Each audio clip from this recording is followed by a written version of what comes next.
আমি হাফিজুর রহমান, পরবাসী ব্লগের পক্ষ থেকে আপনাদের সবাইকে আমাদের আজকের আলোচনা অনুষ্ঠান কানাডায় অভিবাসন, প্রসঙ্গ ও সম্ভাবনাতে স্বাগত জানাচ্ছি। এই যৌথ আয়োজনে আমাদের সাথে আছেন আরা ল প্রফেশনাল কর্পোরেশন। আজকের এই আয়োজনে কারিগরি নির্দেশনায় আমাকে সহযোগিতা করছেন পরবাসী ব্লগের উপদেষ্টা জনাব এস এম জাকির হোসেন। জনাব S M Zakir Hossain Toronto York বিশ্ববিদ্যালয়ে অসগুড হল ল স্কুল থেকে আইন বিষয়ে মাস্টার ডিগ্রি অর্জন করেন। ব্যারিস্টার হিসাবে আইন পেশায় অন্তর্ভুক্তির প্রক্রিয়ায় আছেন। বর্তমানে এখানকার জর্জ ব্রাউন কলেজে কর্মরত আছেন উনি। পাশাপাশি উনি এখানকার বিভিন্ন স্বেচ্ছাসেবী সংগঠনের সাথে সক্রিয়ভাবে জড়িত আছেন। এছাড়া আমাদের আজকের আয়োজনের বিজ্ঞ প্যানেলে আছেন পরবাসী ব্লগের অ্যাডমিন জনাব সৈয়দ মশিউল হাসান ও জনাব মুকুল বদিউজ্জামান। জনাব সৈয়দ মশিউল হাসান টরন্টোতে স্বাস্থ্য সেবায় কর্মরত আছেন। পাশাপাশি জনাব হাসান পরবাসী ব্লগ ছাড়াও অন্যান্য সামাজিক মাধ্যমে জীবনধর্মী বিভিন্ন বিষয় নিয়ে অনেক লেখা লেখেন। ব্লগের জনপ্রিয় লেখাগুলির মধ্যে ওনার অনেক লেখা আছে। জনাব মুকুলও এখানে স্বাস্থ্য সেবায় কর্মরত আছেন। উনি আমাদের ব্লগে এবং আরো অনেক সামাজিক মাধ্যমে ভ্রমণ, ইমিগ্রেশন ও চলমান ঘটনা নিয়ে নিয়মিত লিখে থাকেন। এছাড়া উনি এখানকার রায়ারসন বিশ্ববিদ্যালয়ের একটি প্রোগ্রামের সাথে ইন্টারন্যাশনালি এডুকেটেড প্রফেশনালদের নিয়ে তাদের পেশাগত চাকরির প্রস্তুতির ব্যাপারে সহযোগিতাও করে থাকেন। উল্লেখ্য, কানাডায় ইমিগ্রেন্টদের জন্য তার সেবামূলক কাজের স্বীকৃতি হিসাবে উনি 2007 সালে এখানকার আরবিসি টপ 25 ইমিগ্রেন্টের পুরস্কারের জন্য মনোনীত হয়েছিলেন।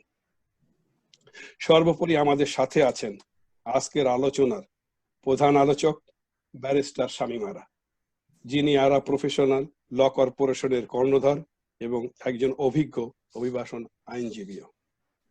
ব্যারিস্টার শামীম আরা শিক্ষা জীবন শেষ করেন বাংলাদেশের রাজধানী শহর ঢাকাতে। ঢাকা বিশ্ববিদ্যালয় থেকে এলএলবি অনার্স ও এলএলএম সম্পন্ন করেন। ঢাকা ইন্টারন্যাশনাল বিশ্ববিদ্যালয় বাংলাদেশের প্রথম বেসরকারি বিশ্ববিদ্যালয়। এখানেই সর্বপ্রথম কোনো বেসরকারি বিশ্ববিদ্যালয়ে আইন অনুষদ চালু করা হয়েছিল। ব্যারিস্টার শামীম আরা 2009 সালে ঢাকা ইন্টারন্যাশনাল বিশ্ববিদ্যালয়ের আইন বিভাগের হেড অব দ্য ডিপার্টমেন্ট নিযুক্ত হন। ব্যারিস্টার শামীম আরা ঢাকা বিশ্ববিদ্যালয় থেকে ক্রিমিনোলজি ও ক্রিমিনাল জাস্টিসের উপর এমএসএস ডিগ্রি অর্জন করেন। 2002 সালে উনি বাংলাদেশ সুপ্রিম কোর্টের হাইকোর্ট ডিভিশনের নথিভুক্ত হন।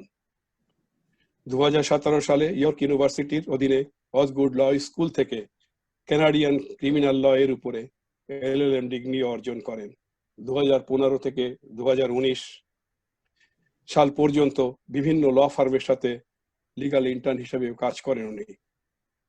2019 সালে জানুয়ারি মাসে ব্যারিস্টার শামীম আরা অন্টারিও ল সোসাইটির অনুমোদন লাভ করেন এবং পরে আরা ল প্রফেশনাল কর্পোরেশন প্রতিষ্ঠার মাধ্যমে ওনার নিজের আইন ব্যবসা শুরু করেন। ব্যারিস্টার শামীম আরা মূলত ইমিগ্রেশন ও refugee law, real estate, wills and এস্টেটের উপর প্র্যাকটিস করেন। অনুষ্ঠানের শুরুতে আমি পরবাসী ব্লকের ভূমিকাটা একটু পরিষ্কার করে তুলে ধরতে চাই। আমরা কোনো ইমিগ্রেশন কনসালটেন্ট বিষয়ক সংগঠন নই। আমরা টরন্টো ভিত্তিক একটি অলাভজনক সামাজিক সংগঠন। আমাদের মূল উদ্দেশ্য প্রবাসে এবং দেশের সকল বাংলা ভাষাভাষীদের একটি মুক্ত মঞ্চে নিয়ে আসা, যেখানে সবার কথা বলার সুযোগ আছে, তবে তা যেন ব্লগের নীতিমালার বহির্ভূত না হয়। ব্লগ আপনাদের সবার জন্য একটি উন্মুক্ত দেয়াল। আমাদের আজকের অনুষ্ঠানের মূল উদ্দেশ্য আপনাদের মাঝে অভিবাসনের বিষয়ে সচেতনতা সৃষ্টি করা এবং বাস্তবতাটা আপনাদের সামনে নিয়ে আসা, যাতে আপনি বা আপনারা বা আপনার পরিচিত জন ভবিষ্যতে অভিবাসনের বিষয়ে কোনো রকম প্রতারণার শিকার না হন। এই ব্যাপারে আমাদের সাথে আজকে সার্বিকভাবে সহযোগিতার জন্য ব্যারিস্টার শামীম আরা আপাকে অসংখ্য ধন্যবাদ পরবাসী ব্লগের পক্ষ থেকে। আমাদের আলোচনা অনুষ্ঠানকে আমরা দুটি পর্বে ভাগ করেছি। প্রথম পর্বে আমাদের প্রধান বক্তা আলোচনার মূল আলোচক আজকের অনুষ্ঠানের ব্যারিস্টার শামীমারা, উনি ইমিগ্রেশন ল এর উপরে অভিবাসনের উপরে কথা বলবেন। দ্বিতীয় পর্বে আপনারা আপনাদের প্রশ্নগুলি রাখতে পারবেন ওনার কাছে। তবে এখানে একটি একান্ত অনুরোধ যে প্রথম পর্বে বা কোনো একজন বক্তা বক্তব্য রাখার সময় আপনারা অন্য কেউ বক্তব্য রাখবেন না, আপনাকে সবাইকেই সমানভাবে সুযোগ দেওয়া হবে। বিশেষত আপা যখন ওনার আলোচনা অনুষ্ঠান করবেন প্রথম পর্যায়ে আমরা কোনো প্রশ্ন গ্রহণ করব না। এখন আপনাদের সামনে আসছেন আমাদের আজকের অনুষ্ঠানের বিশেষ অতিথি, প্রধান বক্তা ব্যারিস্টার শামীমারা। ধন্যবাদ। আপা এবার আপনার পালা। প্রথমে আমি ধন্যবাদ জানাচ্ছি পরবাসী ব্লগ কে আমাকে আমন্ত্রণ জানানোর জন্য। এটা নিঃসন্দেহে একটা ভালো উদ্যোগ, কারণ এটা যেহেতু নন প্রফিটেবল পারপাস এবং যেটা হচ্ছে যে শুধু মানুষকে সহযোগিতা করার উদ্দেশ্যে কিছু ইনফরমেশন দিয়ে, সে কারণে আমি মনে করলাম আমিও কিছু সময় দেই, বা আমি যেভাবে বা আমার এক্সপিরিয়েন্স বা আমার যে অভিজ্ঞতা বা আমি যতটুকু জানি সেটা যদি আমিও শেয়ার করতে পারি এবং সেভাবে যদি উপকৃত করতে পারি সেটা আমার কাছেও ভালো লাগবে।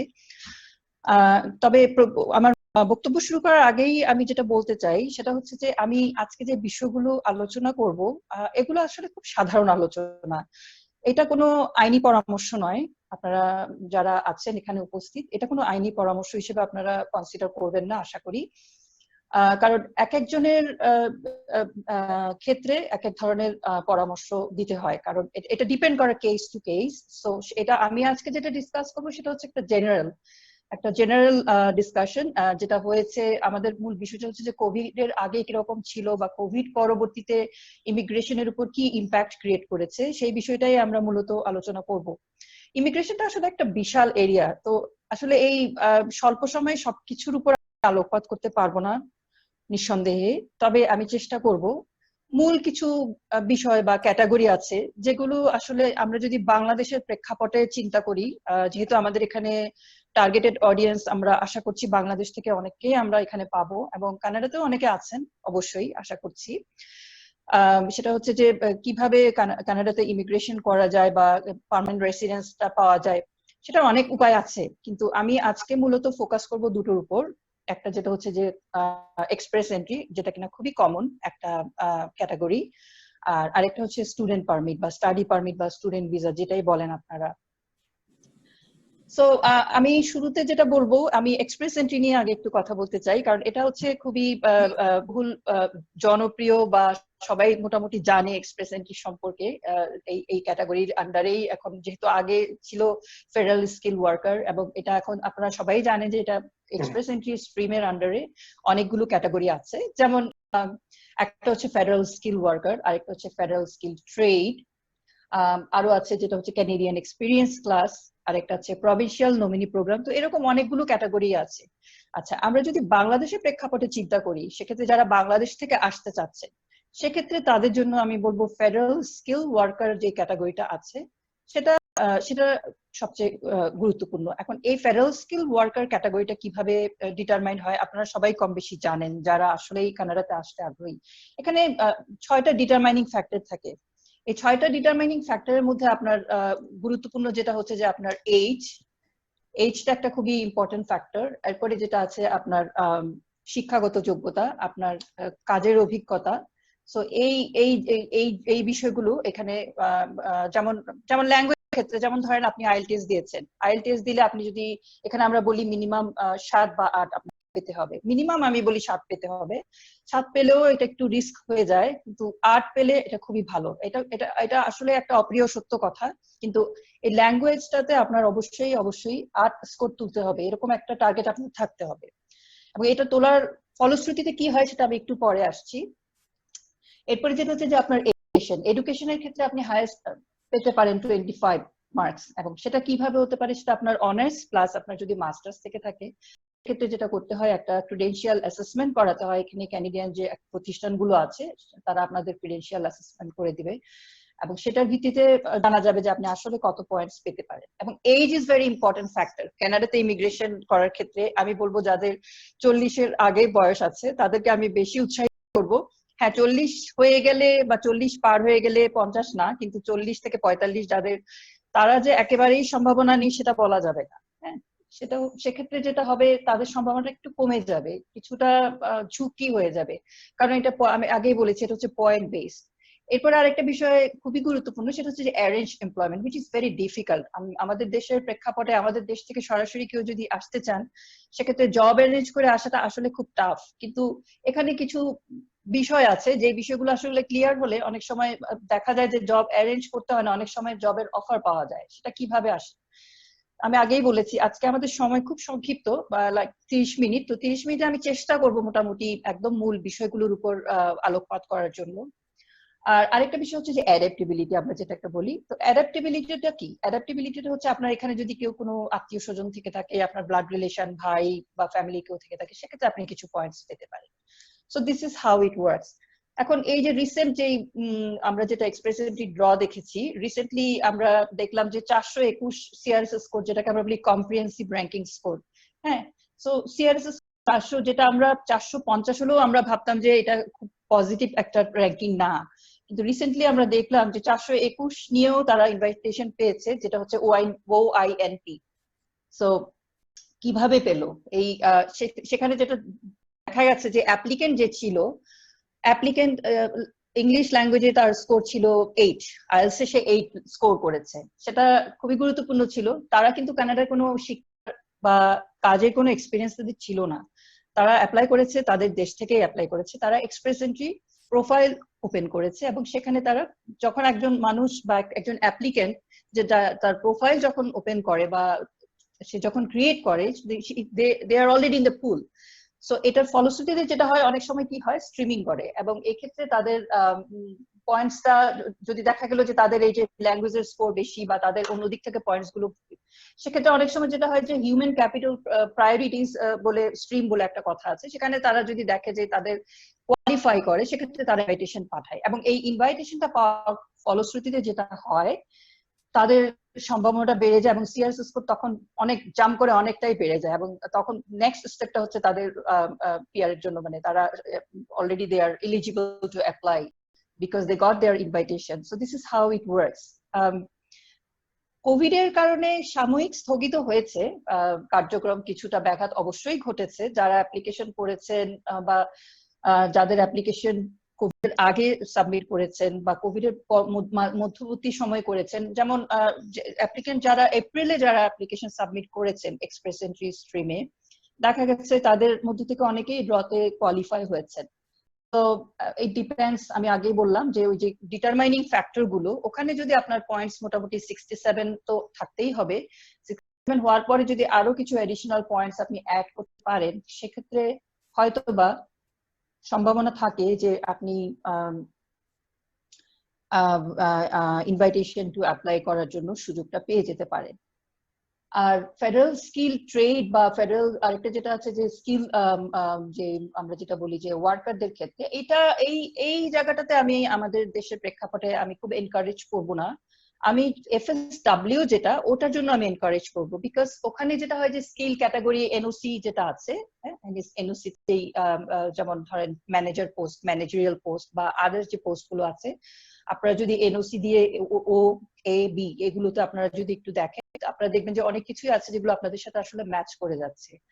তো সে কারণে আমি আমাদের বাংলাদেশ থেকে যারা আসতে চাচ্ছেন তাদেরকে আমি এনকারেজ করবো FSW তে দেখার, যে ওই 6 ডিটারমাইনিং ফ্যাক্টর যদি আপনি কোয়ালিফাই করতে পারেন, দেন আপনার নেক্সট স্টেপ হচ্ছে যে আপনার একটা প্রোফাইল ক্রিয়েট করা, এবং প্রোফাইল ক্রিয়েট করে আপনার আরেকটা বিষয় হচ্ছে যে প্রোফাইল ক্রিয়েট করার সময় যদি আপনার যে পয়েন্টস গুলো আছে বা আপনি মনে করছেন যে আপনি আবার দেখা গেল আপনি আইএলটিএস এর 7 পেয়েছেন, কিন্তু আপনি মনে করছেন যে আপনি আরেকবার আইএলটিএস দিবেন এবং সেখানে হয়তো আপনি 8.5 পেতে পারেন, তো সেক্ষেত্রে প্রোফাইলটা ক্রিয়েট করে ফেলাটাই ভালো, এবং in between you can always improve, because আপনি একটা প্রোফাইল যখন ক্রিয়েট করছেন এটা কিন্তু 12 মাস থাকে, এই 12 মাস পরে তখন এটা এক্সপায়ার হয়ে যায়, তখন আপনাকে নতুন করে আবার আরেকটা প্রোফাইল ক্রিয়েট করতে হয়।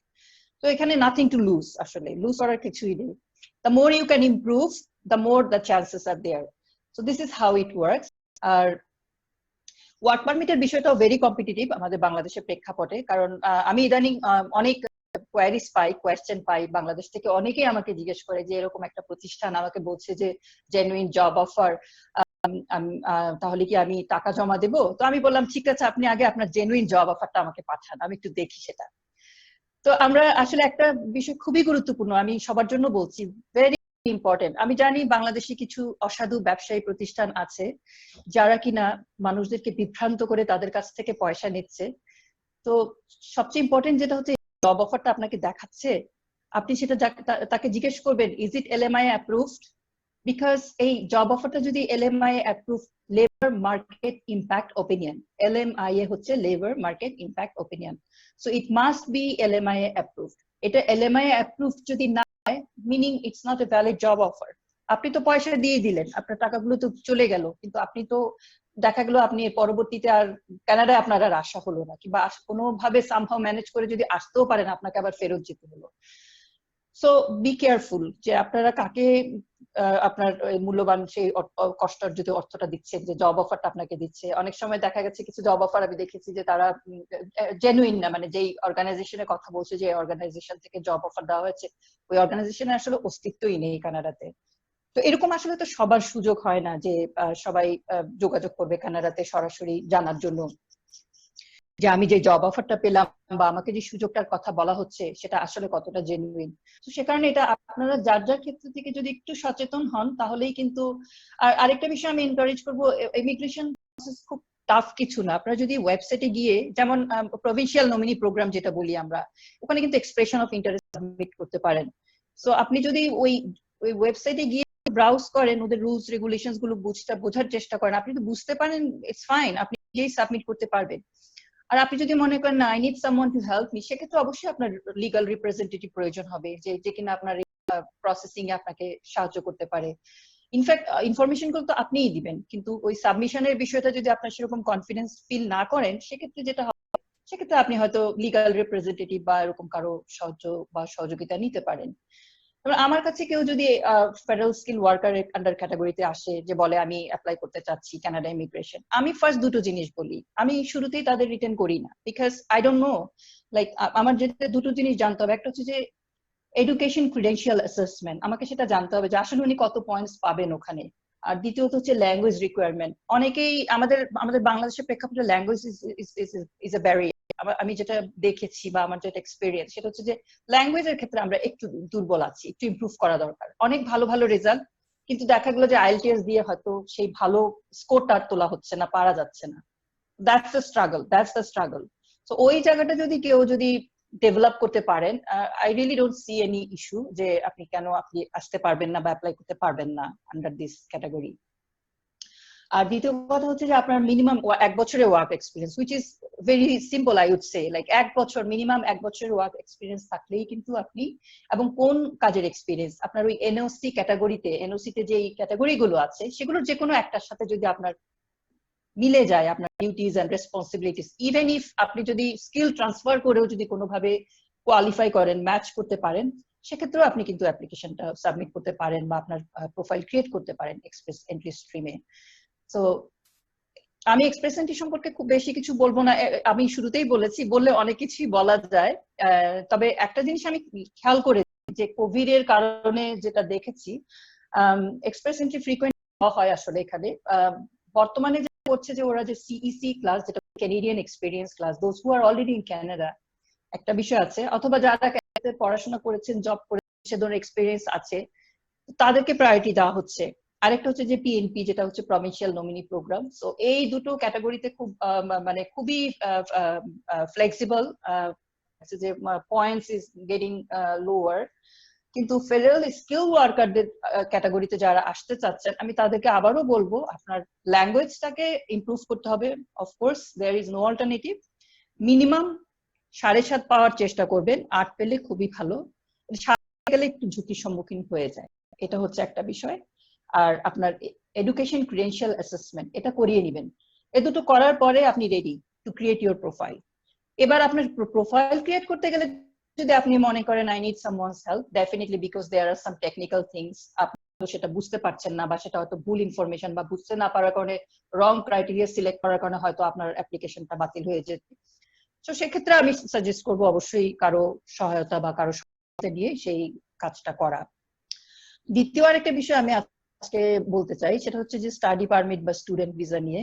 স্টুডেন্ট ভিসা নিয়েও আমার কাছে অনেক কোয়ারিজ এসেছে। বাংলাদেশ থেকে অনেক স্টুডেন্ট দেখা গেছে ওরা ফলে ওদের অফার লেটার পেয়েছে, টাকা পয়সাও জমা দিয়ে দিয়েছে, কিন্তু আসতে পারছে না। কেন পারছে না? বিকজ তারা যখন স্টাডি পারমিট অ্যাপ্লাই করলো, ডিউ টু কোভিড যেটা হয়েছে, তাদের পারমিটটা দেওয়া হলো না, তাদের ভিসা রিজেক্টেড, তাদের অ্যাপ্লিকেশন অ্যাকসেপ্ট করা হয় না, রিজেক্ট করা হয়েছে। আচ্ছা, এখন it is very difficult situation. কেন? বিকজ তারা অলরেডি তাদের ফার্স্ট সেমিস্টারের ফিস তারা কিন্তু দিয়ে দিয়েছে, so they already invested.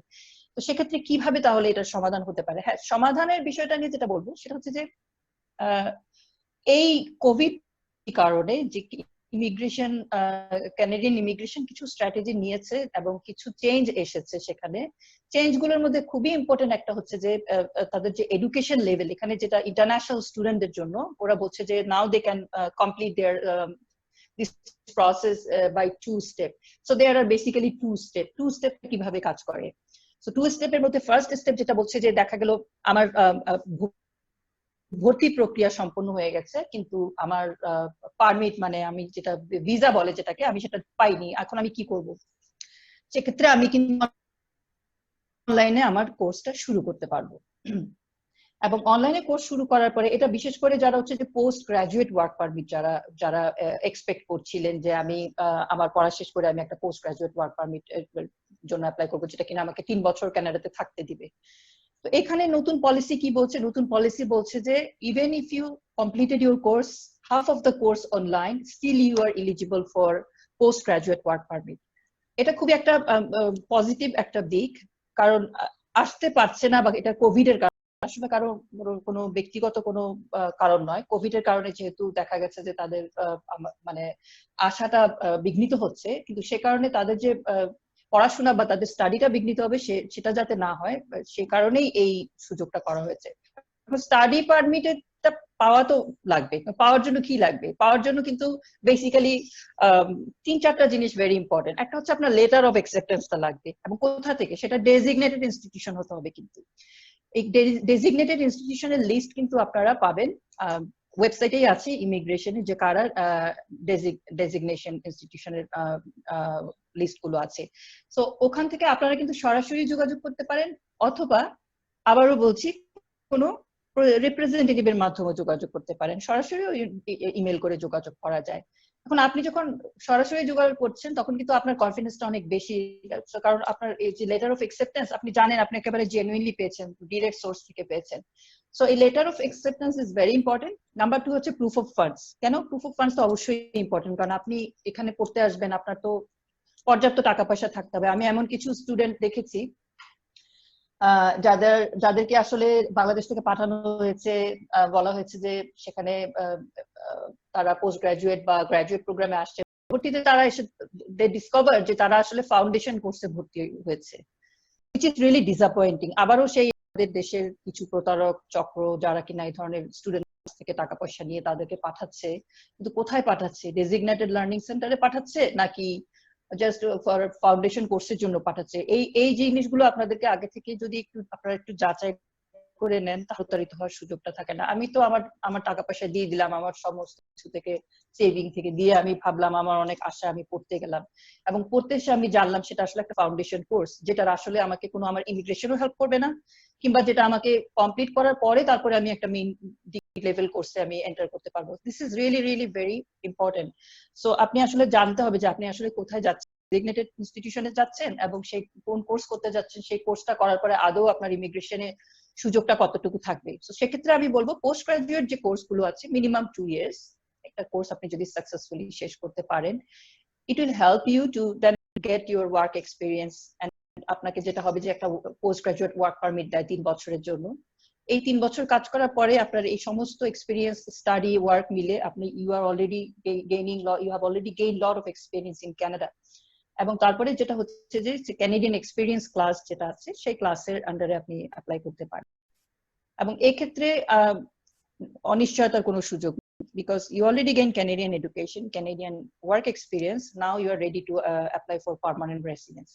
This is how it works. যারা একবার চলে আসেন কানাডাতে, কিন্তু যারা কানাডায় আসবেন তাদের ক্ষেত্রে সে কারণে আমি বলছি যে আপনারা ওই জিনিসগুলো দেখবেন, লেটার অফ অ্যাকসেপ্টেন্সটা জেনুইন কিনা, সাফিসিয়েন্ট ফান্ড আপনার আছে কিনা, আরেকটা হচ্ছে যে আপনি যদি স্যাটিসফাই করতে পারেন তাদেরকে, ইমিগ্রেশন অফিসারদেরকে, যে যখন কানাডায় আসবেন তখন কানাডাতে থাকাকালীন সময়ে আপনার যে এক্সপেন্সেস আছে সেটা বিয়ার করার মতো যোগ্যতা আপনার আছে, এবং পড়াশোনা শেষ করার পর ফিরে যাবার মতো যোগ্যতা আপনার আছে বা অবস্থা আপনার আছে। আরেকটা বিষয় হচ্ছে যে অ্যাডাপ্টেবিলিটিকে ওরা একটু প্রায়োরিটি দেয়। আপনার যদি কোনো রিলেটিভস থেকে থাকে কানাডাতে, এটা এটা কাজ করে অনেকটা লাইক সিকিউরিটির মতো, যে হ্যাঁ কেউ একজন আছে, রিলেটিভস আছে, ভাই বোন বা এরকম ফ্যামিলি কেউ আছে। সো সেটাও একটা আমি বলবো যে একটা পজিটিভ দিক। সো এই জিনিসগুলো বিবেচনা করে আসলে ভিসা অফিসাররা ভিসাটা দেয়, যেটা আমার অভিজ্ঞতা থেকে আমি দেখেছি।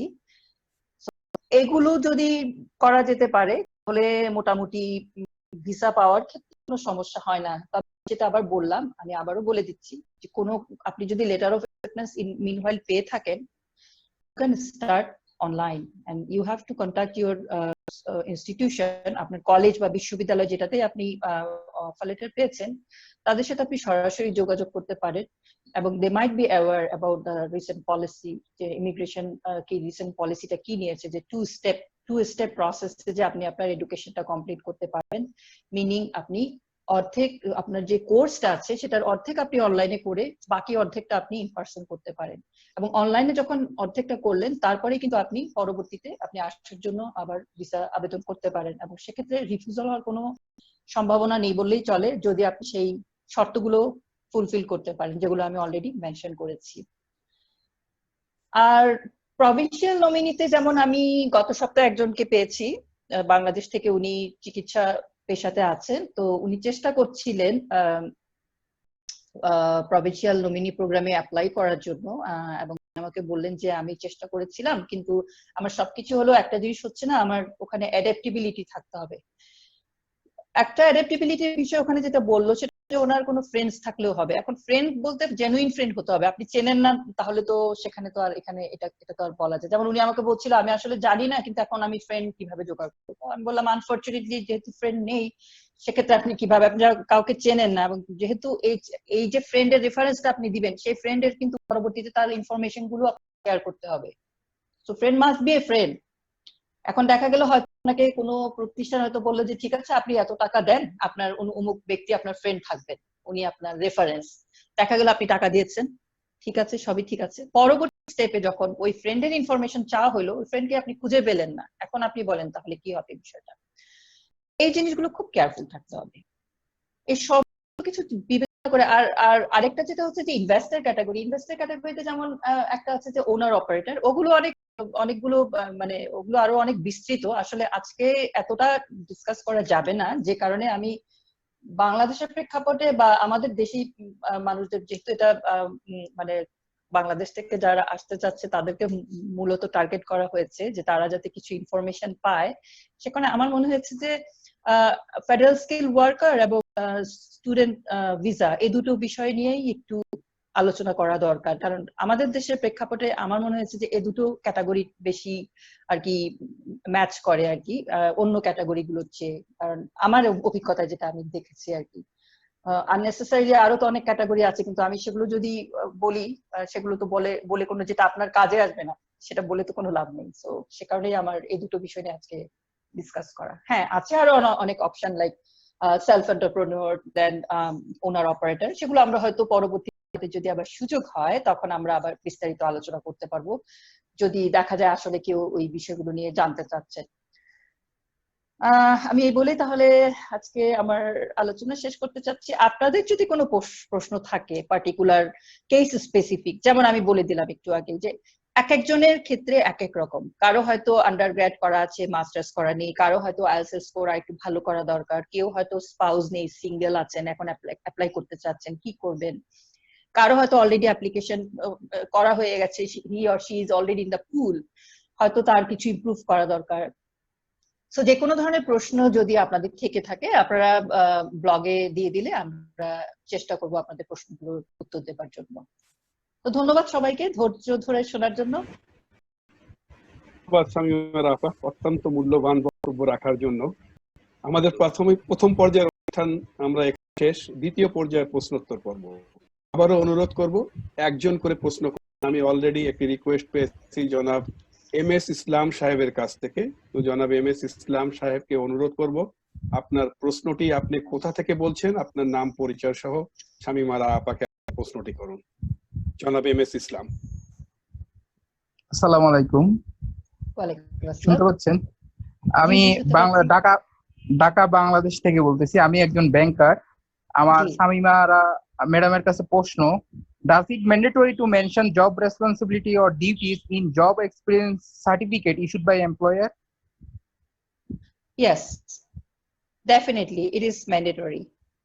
আপনি যখন এক্সপ্রেস এন্ট্রি প্রোফাইল আপনার ক্রিয়েট করবেন, ওখানে অবশ্যই, কারণ এই জব রেসপন্সিবিলিটিটা আমি একটু আগে যেটা বলেছি যে আপনার NOC যেটা আমরা বলি, ন্যাশনাল অকুপেন্সি লিস্ট, সেটার সাথে আপনার কিন্তু ক্যাটাগরির সাথে কিন্তু ম্যাচ করতে হবে। আপনি কোন ক্যাটাগরিতে ম্যাচ করেন, আপনি ও নাকি এ না বি, এবং সেটার আন্ডারে কোনটার সাথে আপনার ম্যাচ করছে। লেটস সে আপনি জেনারেল ম্যানেজার, আপনি ব্যাংকিং বা ফাইন্যান্সিয়াল ম্যানেজার, এবং ফাইন্যান্সিয়াল ম্যানেজারের যেই ডিউটিজ এন্ড রেসপন্সিবিলিটিস গুলো আছে সেগুলোর সাথে তো আপনার ম্যাচ করতে হবে। So that's why it is mandatory. আপনার একটা জব লেটার আপনার ইনস্টিটিউশন থেকে অবশ্যই ইস্যু করতে হবে। জি, ধন্যবাদ। আর একটা কোয়েশ্চেন ছিল, করব? জি, অবশ্যই বলুন। আচ্ছা, আমি বর্তমানে সিঙ্গেল। এখন মনে করেন আমি যদি আমার প্রোফাইলটা ক্রিয়েট করলাম, এরপর যদি আমার স্ট্যাটাস যদি চেঞ্জ হয়ে মেরিড হয়, তখন আমার কি ওটা অ্যাপ্লিকেশনে কোনো ইফেক্ট হবে? You can always update your status. আপনি স্ট্যাটাস প্রোফাইল যখন ক্রিয়েট করলেন, আপনি সিঙ্গেল থাকলেন, 6 মাস পর আপনার বিয়ে হলো, আপনার স্পাউস এর দেখা গেল ওনার যে এডুকেশন কোয়ালিফিকেশন আছে সেটা আপনার পয়েন্ট বাড়াতে সাহায্য করবে। আপনার স্পাউস যদি ল্যাঙ্গুয়েজ টেস্ট দেয়, সেটা আরো পয়েন্টস বাড়াতে সাহায্য করবে। সে কারণে you can always change and update the information. There is an option. আপনি যখন প্রোফাইল ক্রিয়েট করবেন তখন সবসময় আপনি চেঞ্জ করতে পারবেন, আপডেট করতে পারবেন, এবং ইট is always mandatory to provide them the accurate information. Wrong information দিয়ে বিভ্রান্ত করলে সেটা পরবর্তীতে আপনার জন্য খুবই বিপজ্জনক হবে। Always good to provide all the information necessary. জি, ধন্যবাদ ম্যাডাম আপনাকে। জি, মিস্টার ইসলাম, আপনি সাথে থাকুন, হয়তো অন্য কোনো প্রশ্ন আসবে অনেকের কাছ থেকেই, যে প্রশ্নের জি। উত্তরটি হয়তো আপনাকে সাহায্য করবে। আমি পরবর্তীতে একটি রিকোয়েস্ট পেয়েছি জনাব কাউসার খানের কাছ থেকে। তো এমডি কাউসার খান, আপনি আপনার প্রশ্নটি যদি এখন রাখতে পারেন শামীমা আপার কাছে। Assalamu alaikum wa rahmatullah. ওয়ালাইকুম আসসালাম। I want to know about ERIMA portal. Is it possible from Bangladesh who are applying? Sorry, can you please Bangladesh repeat? থেকে জি, আমি রিপিট করছি। বাংলাদেশ থেকে যারা কেভেকে এরিমা পোর্টালে যারা অ্যাপ্লিকেশন করেছে, এরিমা পোর্টালে, হ্যাঁ, সেটাতে কি আসলে বাংলাদেশ থেকে আসলে এরিমা পোর্টালটা অ্যাকসেপ্ট করবে, এরকম কোনো আপডেট নিউজ আছে কিনা? কাদের মাধ্যমে করা হয়েছে? একটা এজেন্সি, একটা ফার্মের মাধ্যমে করা হয়েছে। আমি সত্যি বলতে কি, আমি এই বিষয়টা আই এম নট ফ্যামিলিয়ার। আপনি যেটা বলছেন এই পোর্টালটার, এটা কি কোনো ক্যানাডিয়ান কিছুর কথা বলছেন আপনি? জি। কোন প্রোগ্রামের আন্ডারে করেছে অ্যাপ্লাই? এটা যে কেবেক স্কিল ওয়ার্কার প্রোগ্রাম ছিল না, এটা তো জি, এরিমা জি। পোর্টাল। এরিমা এটাতে ওই পোর্টাল। যে এরিমা পোর্টাল, এটাতে তো ওই যে ইন্টারেস্ট এক্সপ্রেশন, হ্যাঁ, তখন তো একটা সময় দিয়েছিল। হ্যাঁ, এক্সপ্রেশন অফ ইন্টারেস্ট আপনি সাবমিট করেছেন? হ্যাঁ, সাবমিট করেছি। এখন আমার একটা জিনিস জানতে চাচ্ছি, সেটা হলো আমি যখন আইএলটিএস এর স্কোর দিয়েছিলাম তখন তো আমার আইএলটিএস এর স্কোরের মেয়াদ ছিল, বাট এখন পর্যন্ত বাংলাদেশের কারো রেসপন্স আসে না বা আপডেট আসে না। এই পর্যন্ত 3টা ড্র হয়েছে, 3টাই কানাডিয়ান লোকদেরকে নিয়েছে যারা ওখানে স্টে করতেছে, বাট ইন্টারন্যাশনাল কোনো ওয়ার্কারদেরকে এক্সপ্রেশন অফ ইন্টারেস্ট সেটা এখনো অ্যাকসেপ্ট করে নাই। বাট আমার জানার ইচ্ছে হলো যে যারা আইএলটিএস স্কোর দিয়ে তখন সাবমিট করেছিল, পয়েন্ট ছিল, তাদের আইএলটিএস স্কোরটার মেয়াদটা শেষ হয়ে যাচ্ছে, বাট রেজাল্ট তো পাচ্ছে না। সেটা কোনো সমস্যা নেই। আপনার আইএলটিএস এর মেয়াদ শেষ হয়ে গেলেও এটা আপনি যখন সাবমিট করেছেন তখন যে স্কোরটা ছিল সেটাই কাউন্ট হবে, যতদিন পর্যন্ত আপনার ওই পোর্টালের অ্যাপ্লিকেশনের ভ্যালিডিটি থাকবে। আচ্ছা, ঠিক আছে, আপনার পোর্টালটা যতদিন ভ্যালিড থাকবে ইন বিটুইন আপনার যদি আইএলটিএস এর ডেট এক্সপায়ারও হয়ে যায়, সেক্ষেত্রেও আপনার ওই পয়েন্টসটাকে ওরা কাউন্ট করবে। কাউন্ট করবে, আচ্ছা আচ্ছা, রাইট। Thank you. ওকে, ধন্যবাদ জনাব কাউসার আপনার মূল্যবান প্রশ্নের জন্য। এবার আমি অনুরোধ করব জনাব ফাতিম ইশতিয়াক, আপনার প্রশ্ন আপনি রাখতে পারেন শামীমা আরা আপা। জনাব ফাতিম ইশতিয়াক, আপনার পরিচয়টা দিয়ে শুরু করবেন। আমি শুনতে পাচ্ছি না। ওয়ালাইকুম আসসালাম। এই মুহূর্তে আমার কোনো কোশ্চেন নেই। আচ্ছা, তাহলে ঠিক আছে, আপনি আমাদের সাথে থাকুন, হয়তো অন্য কারো প্রশ্ন আপনাকে উত্তর আপনাকে সাহায্য করবেন। পরবর্তীতে আমি একটু ফিরে যেতে চাই আমাদের বিজ্ঞ প্যানেলের কাছে। আমাদের প্যানেলে যারা আছেন, আমি আগেই বলেছি, সৈয়দ মসিউর হাসান এবং জনাব মুকুল বদিউজ্জামান, দুইজনই অত্যন্ত পরিচিত নাম টরন্টোয়। এবং জনাব বদিউজ্জামান মুকুল বিভিন্ন সময় পরশী ব্লগে অভিভাষণের উপরে অনেক লেখালেখি করেন, যার জন্য বিভিন্ন সময়ে ব্লগের থ্রুতে বা ওনার পার্সোনাল ইনবক্সে অভিভাষণ সম্পর্কে বিভিন্ন রকম প্রশ্ন উনি পান। তা আমি জনাব বদিউজ্জামান মুকুলকে বলবো, আপনার যদি আপনার কাছে কোনো প্রশ্ন থাকে যেটি মনে করেন আজকের যারা আমাদের অডিয়েন্স আছে তাদের জন্য হেল্পফুল হবে, বা আপনার যারা অডিয়েন্স আছে তাদের ভবিষ্যতে তাদের জন্য হেল্পফুল হবে, আপনি আপনার মূল্যবান প্রশ্নটি রাখতে পারেন। জনাব বদিউজ্জামান মুকুল।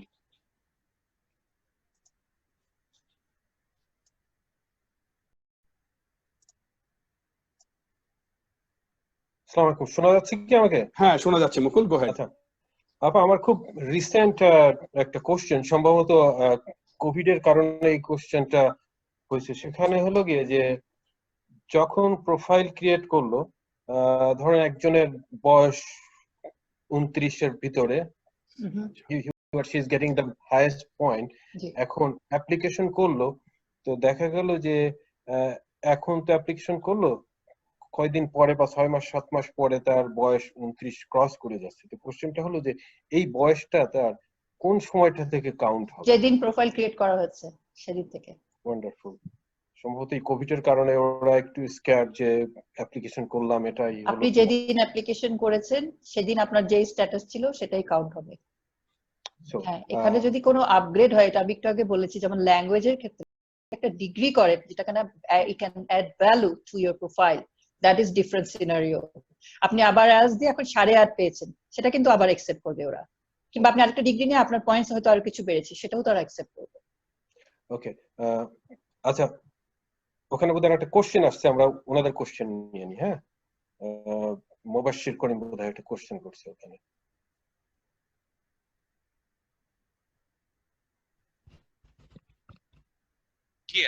আসসালামু আলাইকুম, আমি একটা কোশ্চেন করেছিলাম। বলেন, আপনার কোশ্চেনটা বলতে পারেন।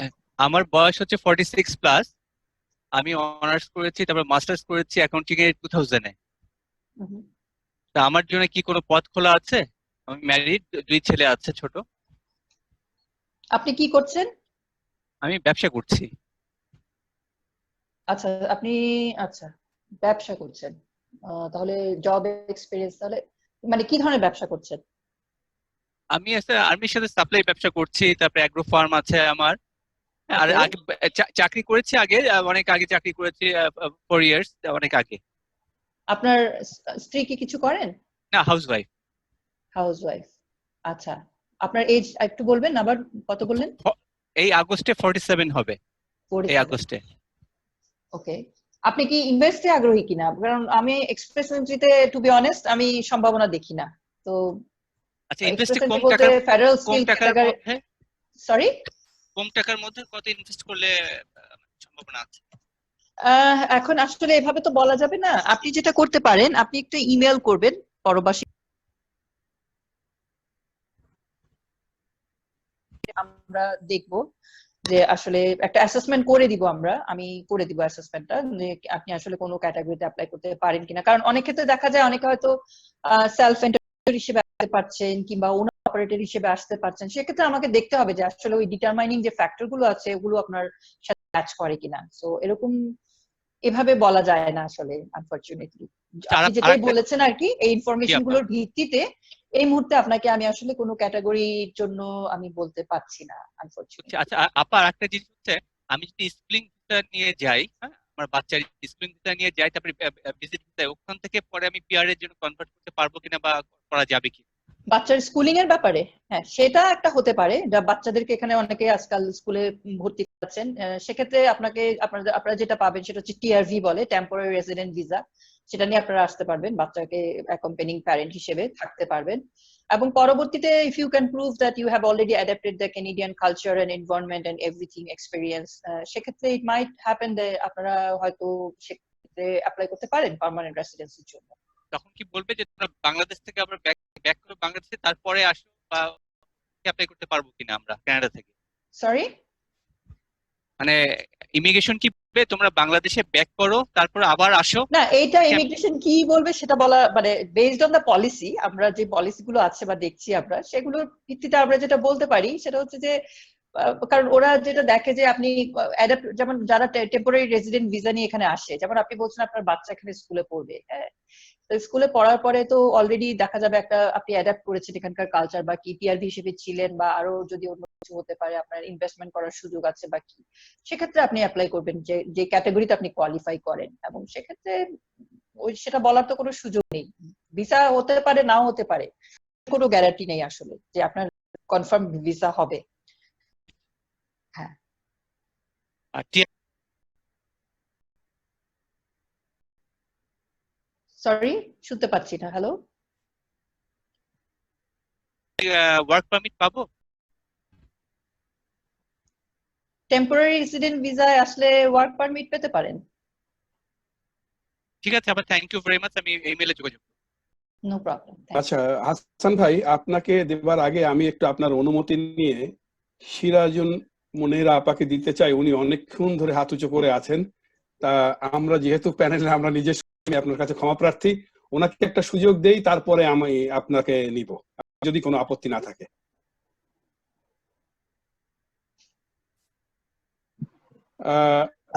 সিরাজুল মুনিরা, আপনার জি জি, আমি সরি, প্রথমে সরি বলে নিচ্ছি, আমার ওয়াইফের আইডি দিয়ে আমি ঢুকেছি আর কি। আপা বললাম, আমিও ক্ষমা চেয়ে নিচ্ছি আপা বলার জন্য। দুলাভাই হবেন হয়তো, কোনো অসুবিধা নেই। আপনি আপনার প্রশ্নটা করুন। আমি অত্যন্ত দুঃখিত আপনাকে অপেক্ষা করানোর জন্য। আপনি আপনার প্রশ্ন করুন। It's okay, it's okay, it's my pleasure. Okay, Shamima আপা, আসসালামু আলাইকুম। ওয়ালাইকুম আসসালাম। ফার্স্ট অফ অল যেটা হচ্ছে, আমি ব্যাংকার 7+ এক্সপিরিয়েন্স আছে। এর আগে একটা ইউনিভার্সিটিতে পড়িয়েছি, একটা প্রাইভেট ইউনিভার্সিটিতে 1 বছরের মতো। কত বছর? 1 বছর। 1 বছর। ওকে।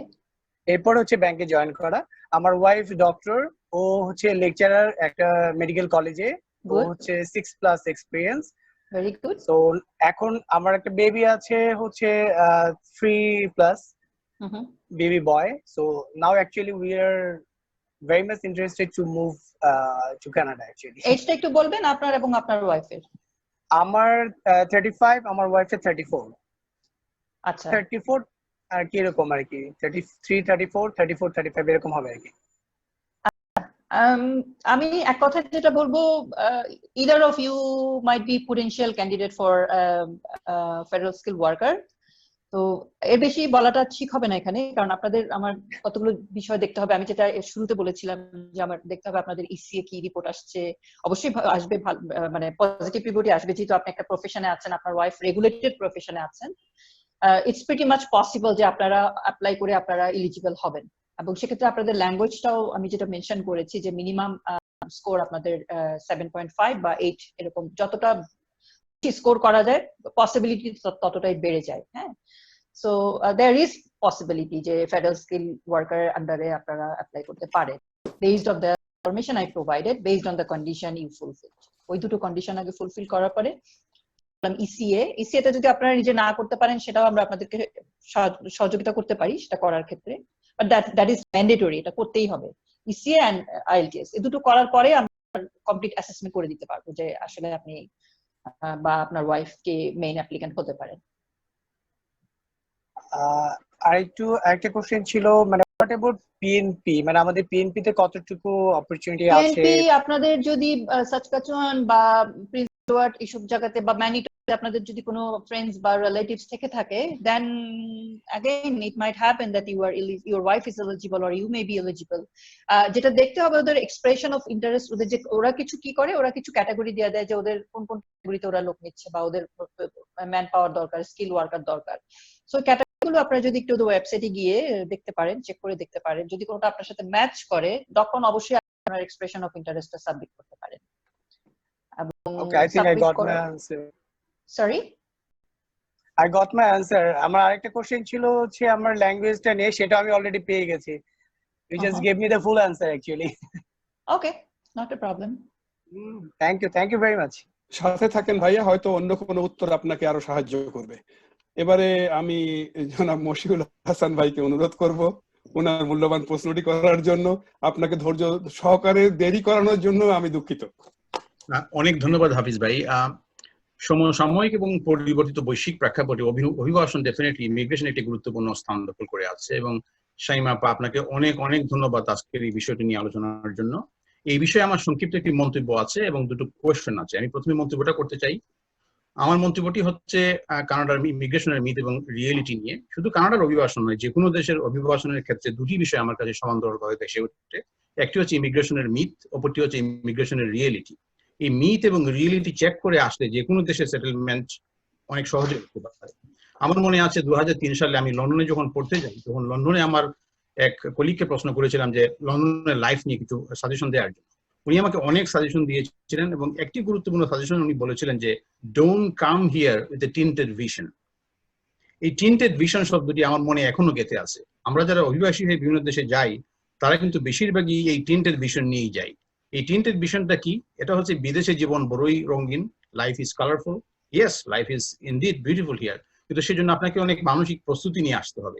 আপনাকে স্কিল আপগ্রেড করতে হতে পারে, পড়াশোনা করতে হতে পারে, প্রাথমিক পর্যায়ে সার্ভাইভাল জব করতে হতে পারে, ভলান্টারি কাজ করা লাগতে পারে। এই প্রস্তুতি নিয়ে আসলে এখানে সেটেলমেন্ট অনেক সহজ হয়ে ওঠে, কারণ কানাডা আসলে একটি শান্তিপ্রিয় এবং অসাধারণ দেশ।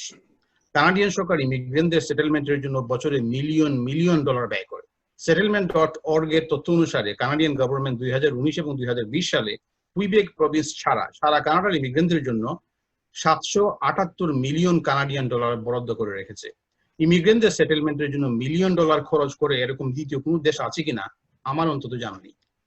আমার ছোট দুই প্রশ্ন ছিল আব্বা। একটি প্রশ্ন হচ্ছে পিএনপি নিয়ে, যে প্রভিন্সিয়াল নমিনি প্রোগ্রামে কেউ যদি 3 মাসের মাথায় তার নির্দিষ্ট জায়গা থেকে ছেড়ে অন্য কোনো জায়গায় চলে আসে, তার কোনো লিগাল কোনো কনসিকুয়েন্সেস আছে কিনা, এটি question number 1।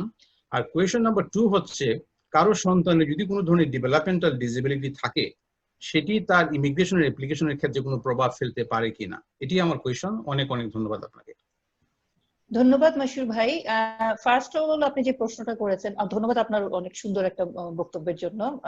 It's very informative I would say. Like এটা একটা মেসেজ যারা অভিবাসী হিসেবে আসতে চায়, খুবই গুরুত্বপূর্ণ একটা মেসেজ তাদের জন্য, যে আসলে মোহিত হওয়ার বা কিছু নেই, এখানে বাস্তবতাটা অনেক গুরুত্বপূর্ণ একটা বিষয়। তো পিএনপির ব্যাপারে যেটা বলছেন যে প্রভিন্সিয়াল নমিনি প্রোগ্রাম, আসলে ওরা প্রভিন্সিয়াল নমিনি প্রোগ্রামটা কি, উদ্দেশ্যটা কি, সেটা পার্টিকুলার সেই প্রভিন্সে যাবে, রাইট? এবং ওই প্রভিন্সে তাদের কিছু কন্ট্রিবিউশন করতে হবে, আদারওয়াইজ কেন আমি ইনভাইটেশন টু অ্যাপ্লাই করবো, রাইট? সো এখানে কিন্তু একটা টাইম লিমিট আছে যেটা আমার ম্যান্ডেটরিলি ওখানে থাকতে হবে। এই প্রোগ্রামের আন্ডারে আমি আসছি এবং ওই পার্টিকুলার প্রভিন্সে আসছি মানে আমার ম্যান্ডেটরিলি থাকতে হবে। এবং আমি যদি সেই প্রভিন্সটা ত্যাগ করি, otherwise unless it is necessary, বা আমি যদি বিশেষ কোনো কারণ আমি যদি না দেখাতে পারি, কেন আমার একেবারে পারা যায় না সেটা বলা যাবে না, হ্যাঁ হয়তো সেটা হয়তো আমাকে অনেক ভাবে তাদের স্যাটিসফাই করতে হয়, কিন্তু না করাটাই বেটার। কারণ ইট মাইট হ্যাপেন যে এটা আমার জন্য পরবর্তীতে খুব একটা বিপজ্জনক অবস্থার সৃষ্টি করতে পারে। বিকজ আমি কিন্তু শুরুতেই বলেছি যে, এবং ওখানে বলাই আছে যে আমাকে ওই প্রভিন্সেই থাকতে হবে ম্যান্ডেটরি। সো না করাটাই ভালো। আর দ্বিতীয়ত হচ্ছে ডিসেবিলিটি যে ইস্যুটা আপনি বলেছেন, ডিসেবিলিটির ব্যাপারটা কিছুটা নেগেটিভ ইম্প্যাক্ট করে, কারণ গভর্নমেন্ট তো বার্ডেন নিতে চাইবে না, কারণ এক্সপেন্স আছে, তাকে অনেক এক্সপেন্স বেয়ার করতে হয়। হ্যাঁ, এটা তো আপনি জানেন এখানে একজন ডিসেবিলিটির কত রকম মানে এক্সপেন্স আছে, এবং সেটার অনেক কিছু গভর্নমেন্টকে অনেক ক্ষেত্রে বিয়ার করতে হয়। সো ডেফিনেটলি গভর্নমেন্ট সেটার দায়িত্ব নিতে চাইবে না, এটা আসলে একটা ইস্যু। আমার যতটুকু এক্সপিরিয়েন্স আমি দেখেছি, বাট অনেক সময় যেটা হয় হিউম্যানিটেরিয়ান কম্প্যাশনেট গ্রাউন্ডস এর ক্ষেত্রে, সেক্ষেত্রে হয়তো সেটা it can qualify, but otherwise generally যেটা হয়, জেনারেলি এটা অ্যাকসেপ্ট হয় না। অনেক ধন্যবাদ আপা। ধন্যবাদ হাসান ভাই, আপনার অত্যন্ত মূল্যবান একটি প্রশ্ন এবং কিছু তথ্যের জন্য। এখন আমি অনুরোধ করব শাহানাজ রহমান। শাহানাজ রহমান, আপনার প্রশ্নটি আপনি পরিচয় দিয়ে প্রশ্নটি রাখুন। আসসালামু আলাইকুম। ওয়ালাইকুম আসসালাম। আমার আসলে এই মুহূর্তে কোনো প্রশ্ন নেই, আমি আসলে জয়েন করেছি জাস্ট দেখার জন্য যে কি কি অপশন আছে এবং কি ধরনের প্রস্তুতি নেওয়া যেতে পারে। তবে আমার মনে হয় বয়সটা এখানে ফ্যাক্টর হয়ে যায়। আমার 5 বছর স্কুল টিচার হিসেবে এক্সপিরিয়েন্স আছে, কিন্তু যেটা আমি শুনলাম এই পর্যন্ত যে বয়সের কারণে হয়তো আমরা অ্যাপ্লাই করতে পারবো না। বয়সটা মানে বয়সটা যেটা হচ্ছে যে আপনার কি 45 এর উপরে চলে গেছে? হ্যাঁ অবশ্যই, আমরা আচ্ছা, এই জন্য আমি বলছি যে হয়তো আমার জন্য সেটা খুব একটা অ্যাপ্লিকেবল হবে না। সেক্ষেত্রে এটা আসলে একটা চ্যালেঞ্জিং ব্যাপার। যেমন আমি একজন ক্লায়েন্ট পেয়েছিলাম অন্য এক দেশ থেকে, জামাইকা থেকে। তো শি ইজ ভেরি এফিশিয়েন্ট, কিন্তু আনফরচুনেটলি আমি ওনাকে হেল্প করতে পারিনি একই কারণে যে ওনার বয়সের কারণে ওনার পয়েন্টস গুলো কমে যাওয়াতে ওনার সিআরএস স্কোরটাও অটোমেটিক্যালি রিডিউস হয়ে যায়, যে কারণে ওনাকে আমি বললাম যে আপনি অ্যাপ্লাই না করাটাই বেটার। হাফিজ ভাই পার্সোনালি মানে উনি আমাকে জিজ্ঞেস করেছিলেন জয়েন করবো কিনা, সেই জন্যই জয়েন করেছি উনার সম্মানে। ধন্যবাদ আপনাকে জয়েন করার জন্য, বুঝতে পারছি আমাদের পাশে থাকার জন্য। Thank you. বুঝতে পারছি যে বয়সটার কারণে আর কি আমরা এখানে একটা বিশাল বড় ব্যাপার আর কি, এটা একটা নেগেটিভ ইম্প্যাক্ট করে। হ্যাঁ, বয়সটা যে সবসময় বয়সের কারণে যে আপনি আসতেই পারবেন না একেবারে তা কিন্তু বলা যাবে না, বিকজ আরো অন্য ক্যাটাগরি আছে, ইউ নেভার নো। হ্যাঁ, সেক্ষেত্রে হয়তো আমরা আপনার অ্যাসেসমেন্ট করে দেখতে পারি যে অন্য কোনো ক্যাটাগরিতে আপনাকে কোয়ালিফাই করানো যায় কিনা। এটা হচ্ছে শুধু ফেডারেল স্কিল ওয়ার্কারের ক্ষেত্রে। এখন ধরুন আপনি একটা কাজের অফার পেয়েছেন এখান থেকে, এলএমআই অ্যাপ্রুভড, সেক্ষেত্রে তো আপনি আসতে পারবেন। আচ্ছা, তো এটা কিভাবে অ্যাপ্লাই করা যায়? মানে আমি এখানে ইউএই তে থাকি, আমি হাফিজ ভাই জানেন আমি এখানে একটা স্কুলে, হাই স্কুলের মিডল স্কুল টিচার, এবং 5 বছর আমার এক্সপিরিয়েন্স হয়ে গেছে। আমি এখানে একটা লোকাল একটা এজেন্সি ছিল ক্যানাডিয়ান, ওরা স্ট্র্যাটিক্স বলে নাম। এজেন্সিটাতে গিয়ে আমরা জাস্ট একটা প্রোফাইল করেছিলাম এবং ওরা আমাদের সবকিছু জেনে টেনে বলেছিল ইয়েস ইউ ক্যান অ্যাপ্লাই, কারণ ওরা তো কখনো মানা করবে না, ওরা তো আর আমাদেরকে বলবে না না মানে ক্লায়েন্ট ধরার জন্য। কিন্তু এখন আপনাদের সবার কথাবার্তা বোঝা যাচ্ছে যে বয়সটা আসলে একটা বড় ফ্যাক্টর, ভেরি ভেরি ইম্পর্টেন্ট। তবে আমি আপনাকে আমার পরামর্শ দেব, আপনি যদি ডিটেইল জানতে চান, আপনি যদি চান আপনার একটা অ্যাসেসমেন্ট আমরা করে দেই, আপনি একটা ইমেল করবেন ভাইকে, পরবাসী ব্লকে ইমেল করলে আমরা হয়তো আপনাকে চেষ্টা করব আপনাকে বিস্তারিত জানানোর জন্য, তখন হয়তো আপনার জন্য করাটা আরো সহজ হবে। কারণ as I mentioned, there are a couple other categories you might be eligible or you might try to apply. Job offer যদি পাই, তো এগুলো আসলে অপশন কি এটা জানতে পারলে খুব ভালো হতো কোনোভাবে। আমার একটা ছেলে, ও এখন গ্রেড ইয়ার 13 দিবে নেক্সট ইয়ারে। হ্যাঁ, তারপরে আমি চাবো যে ও একটা ভালো ইউনিভার্সিটিতে পড়ুক। আমরা যদি ওখানে যেতে পারতাম এবং আমার সাথেই থাকতে পারতো, মাই সেটা চায় যে ছেলে যাতে আলাদা না হয়ে। বুঝতে পেরেছি আপা। আমি আপনাকে বলবো আপনি আমাদেরকে ইমেল করেন, তাহলে আপনাকে আমরা তখন ডিটেইল বলতে পারবো, গাইডলাইন দিতে পারবো, এটা আপনার জন্য আরো ভালো হবে। Okay, thank you so much. Thank you so much. No problem. ধন্যবাদ শাহানাজ আপা আপনার প্রশ্নের জন্য, আর শামীমা আপাকেও ধন্যবাদ সুন্দর ব্যাখ্যার জন্য। এখন আমার কাছে আসলে এই আমাদের ব্যানারটা ফেসবুকে দেওয়ার পরে অনেক জায়গা থেকে কিছু ইমেল আসছে, যারা বলছেন যে ওনারা সব ওই সময় সংকলন করতে পারবেন না এই সময় আমার জন্য।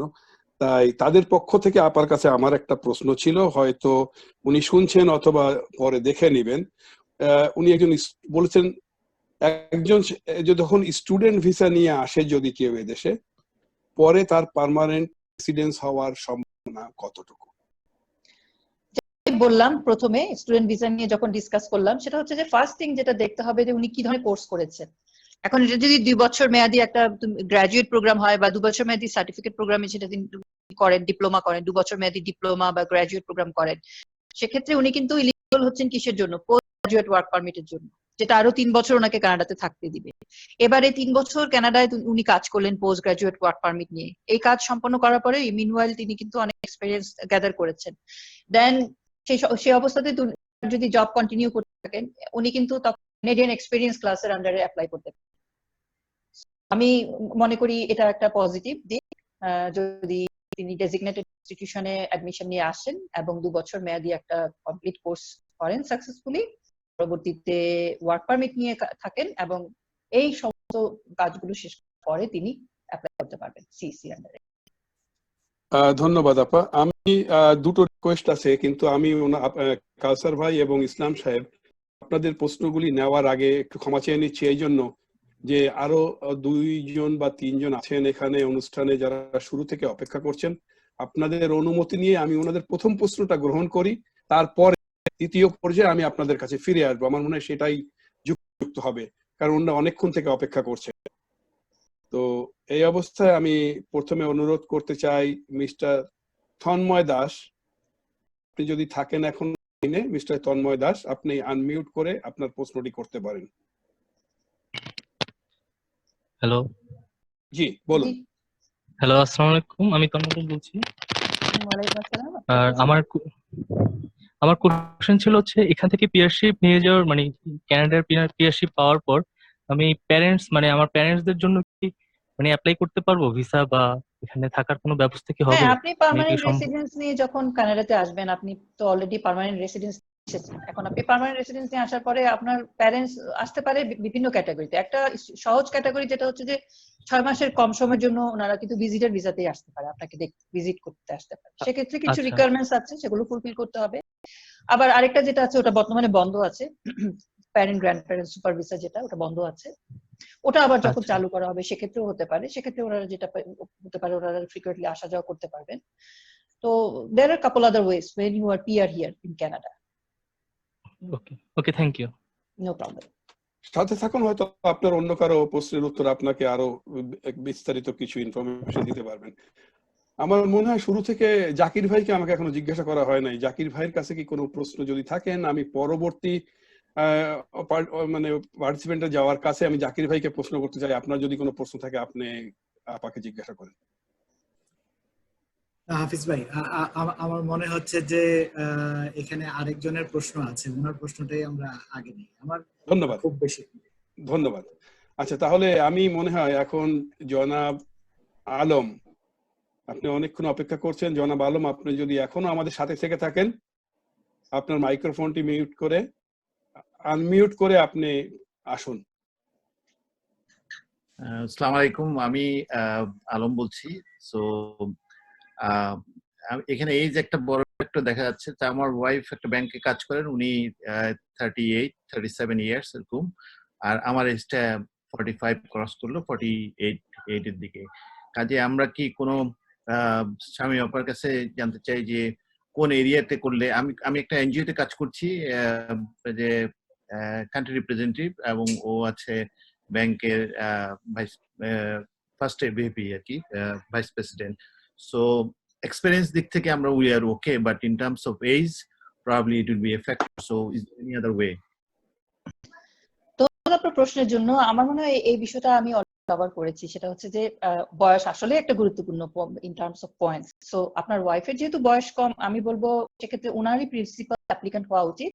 অ্যাকম্পানিং স্পাউস হিসেবে you can add some points to her profile, which would be really good idea. So এক্ষেত্রে আমার সাজেশন থাকবে, যদি আপনারা ইন্টারেস্টেড হন, সেক্ষেত্রে আপনার ওয়াইফ হবেন principal applicant based on the fulfillment of those 2 conditions, IELTS and ECA, এবং আপনি হবেন অ্যাকম্পানিং স্পাউস, এবং আপনাকেও কিন্তু ECA করতে হবে, IELTS করতে হবে, যাতে করে আপনি যে পয়েন্টস গুলো পাবেন ওই পয়েন্টস গুলো ওনার প্রোফাইলে আরো কিছু পয়েন্টস অ্যাড হবে এবং আপনাদের প্রোফাইল, আপনাদের স্কোরটাকে একটু ভালো করার চেষ্টা করবে, এবং যেটার কারণে সম্ভাবনা অনেক বেড়ে যাবে। ধন্যবাদ। ধন্যবাদ আলম সাহেব আপনার প্রশ্নের জন্য। এখন আমি জনাব হাসান, আমাদের মসিউল হাসান ভাই নয়, আরো একজন হাসান আছেন আমাদের ওখানে, হাসান ভাইকে আনমিউট করে যদি আপনার কোনো প্রশ্ন থাকে আপনার প্রশ্নটি করুন। হ্যাঁ, আসসালামু আলাইকুম, আমি হাসান বলছি দক্ষিণ কোরিয়া থেকে।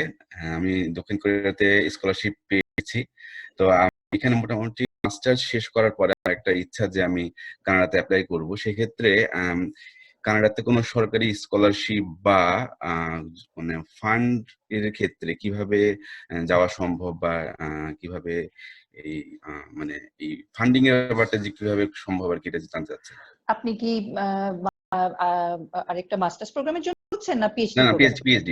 পিএইচডি। সেক্ষেত্রে আপনাকে আমি সাজেস্ট করবো আপনি সরাসরি বিশ্ববিদ্যালয়ে যে বিভাগে বা যে বিষয়ে আপনি পিএইচডি করতে চাচ্ছেন সেই বিভাগের অধীনে যারা প্রথমত যে প্রফেসর যারা আছেন তাদের সাথে আগে আপনার যোগাযোগ করতে হবে, কারণ আপনি ইউ উইল নিড সুপারভাইজার। আপনার আসলে অ্যাপ্রুভাল ওখান থেকে শুরু হবে আর কি। এবং সেক্ষেত্রে আপনি ওয়ান্স ইউ আর অ্যাপ্রুভ হয়তো কিছু গ্র্যান্ট আপনি পেতে পারেন ইন্টারন্যাশনাল স্টুডেন্ট হিসেবে, কিছু গ্র্যান্ট পাবেন। আর আপনার স্পাউস থাকলে তাকেও আনতে পারবেন টেম্পোরারি রেসিডেন্ট ভিসাতে। সেক্ষেত্রে আপনার স্পাউস সেখানে কাজও করতে পারবে, আপনিও কাজ করতে পারবেন। So this is how it works. তো হয়তো কিছু গ্র্যান্ট পাবেন যদি ওয়ান্স অ্যাপ্রুভড এবং আপনি যদি পারেন সেখানে ভর্তি হয়ে সেটা হতে পারে। কিন্তু সেক্ষেত্রে সরাসরি যোগাযোগ করা হচ্ছে সবচেয়ে বেস্ট ওয়ে সুপারভাইজারদের সাথে, যে আসলে কার আন্ডারে বা কিভাবে আপনি পিএইচডি প্রোগ্রামটা এনরোল হতে পারেন। আচ্ছা, আমি এখানে ফুল ফান্ড বা ফুল ফ্রি স্টুডেন্টশিপ পাওয়ার ক্যাপাবিলিটি খুবই। ইন্টারন্যাশনাল স্টুডেন্টদের ক্ষেত্রে আমার যতটুকু অভিজ্ঞতা আমি দেখেছি ফুল ফান্ডেড হওয়ার সম্ভাবনা খুবই কম, but partial might be possible, partial funding might be possible. Yeah, government স্কলারশিপের কোনো অপশন এখন আছে বা নেই? বা বললাম আমি কিছু গ্র্যান্ট থাকবে, অবশ্যই কিছু গ্র্যান্টস আছে based on your performance and other things, আর আপনার তো কাজ করারও সুযোগ থাকবে। So this is how they help the international students here. Okay, thank you so much. No problem. Hafiz ভাই, এখানে মোহাম্মদ কাউসার খানের একটা প্রশ্ন আছে, আপনি দেখেছেন? হ্যাঁ, আমি যাচ্ছি কাউসার ভাইয়ের কাছে আসলে, কিন্তু তার আগে আমি শিওর না জাকির ভাই, নোকিয়া 2.2 ওনার কোনো আমি সাইন দেখতে পাচ্ছি না। আসলে কি উনি এখনো লাইনে আছেন না আছেন? উনি শুরু থেকে আমাদের সাথে ছিলেন, তাহলে ওনার প্রশ্নটা নিয়ে আমি মনে হয় সেকেন্ড রাউন্ডের কোশ্চেনের জন্য যেতে পারি।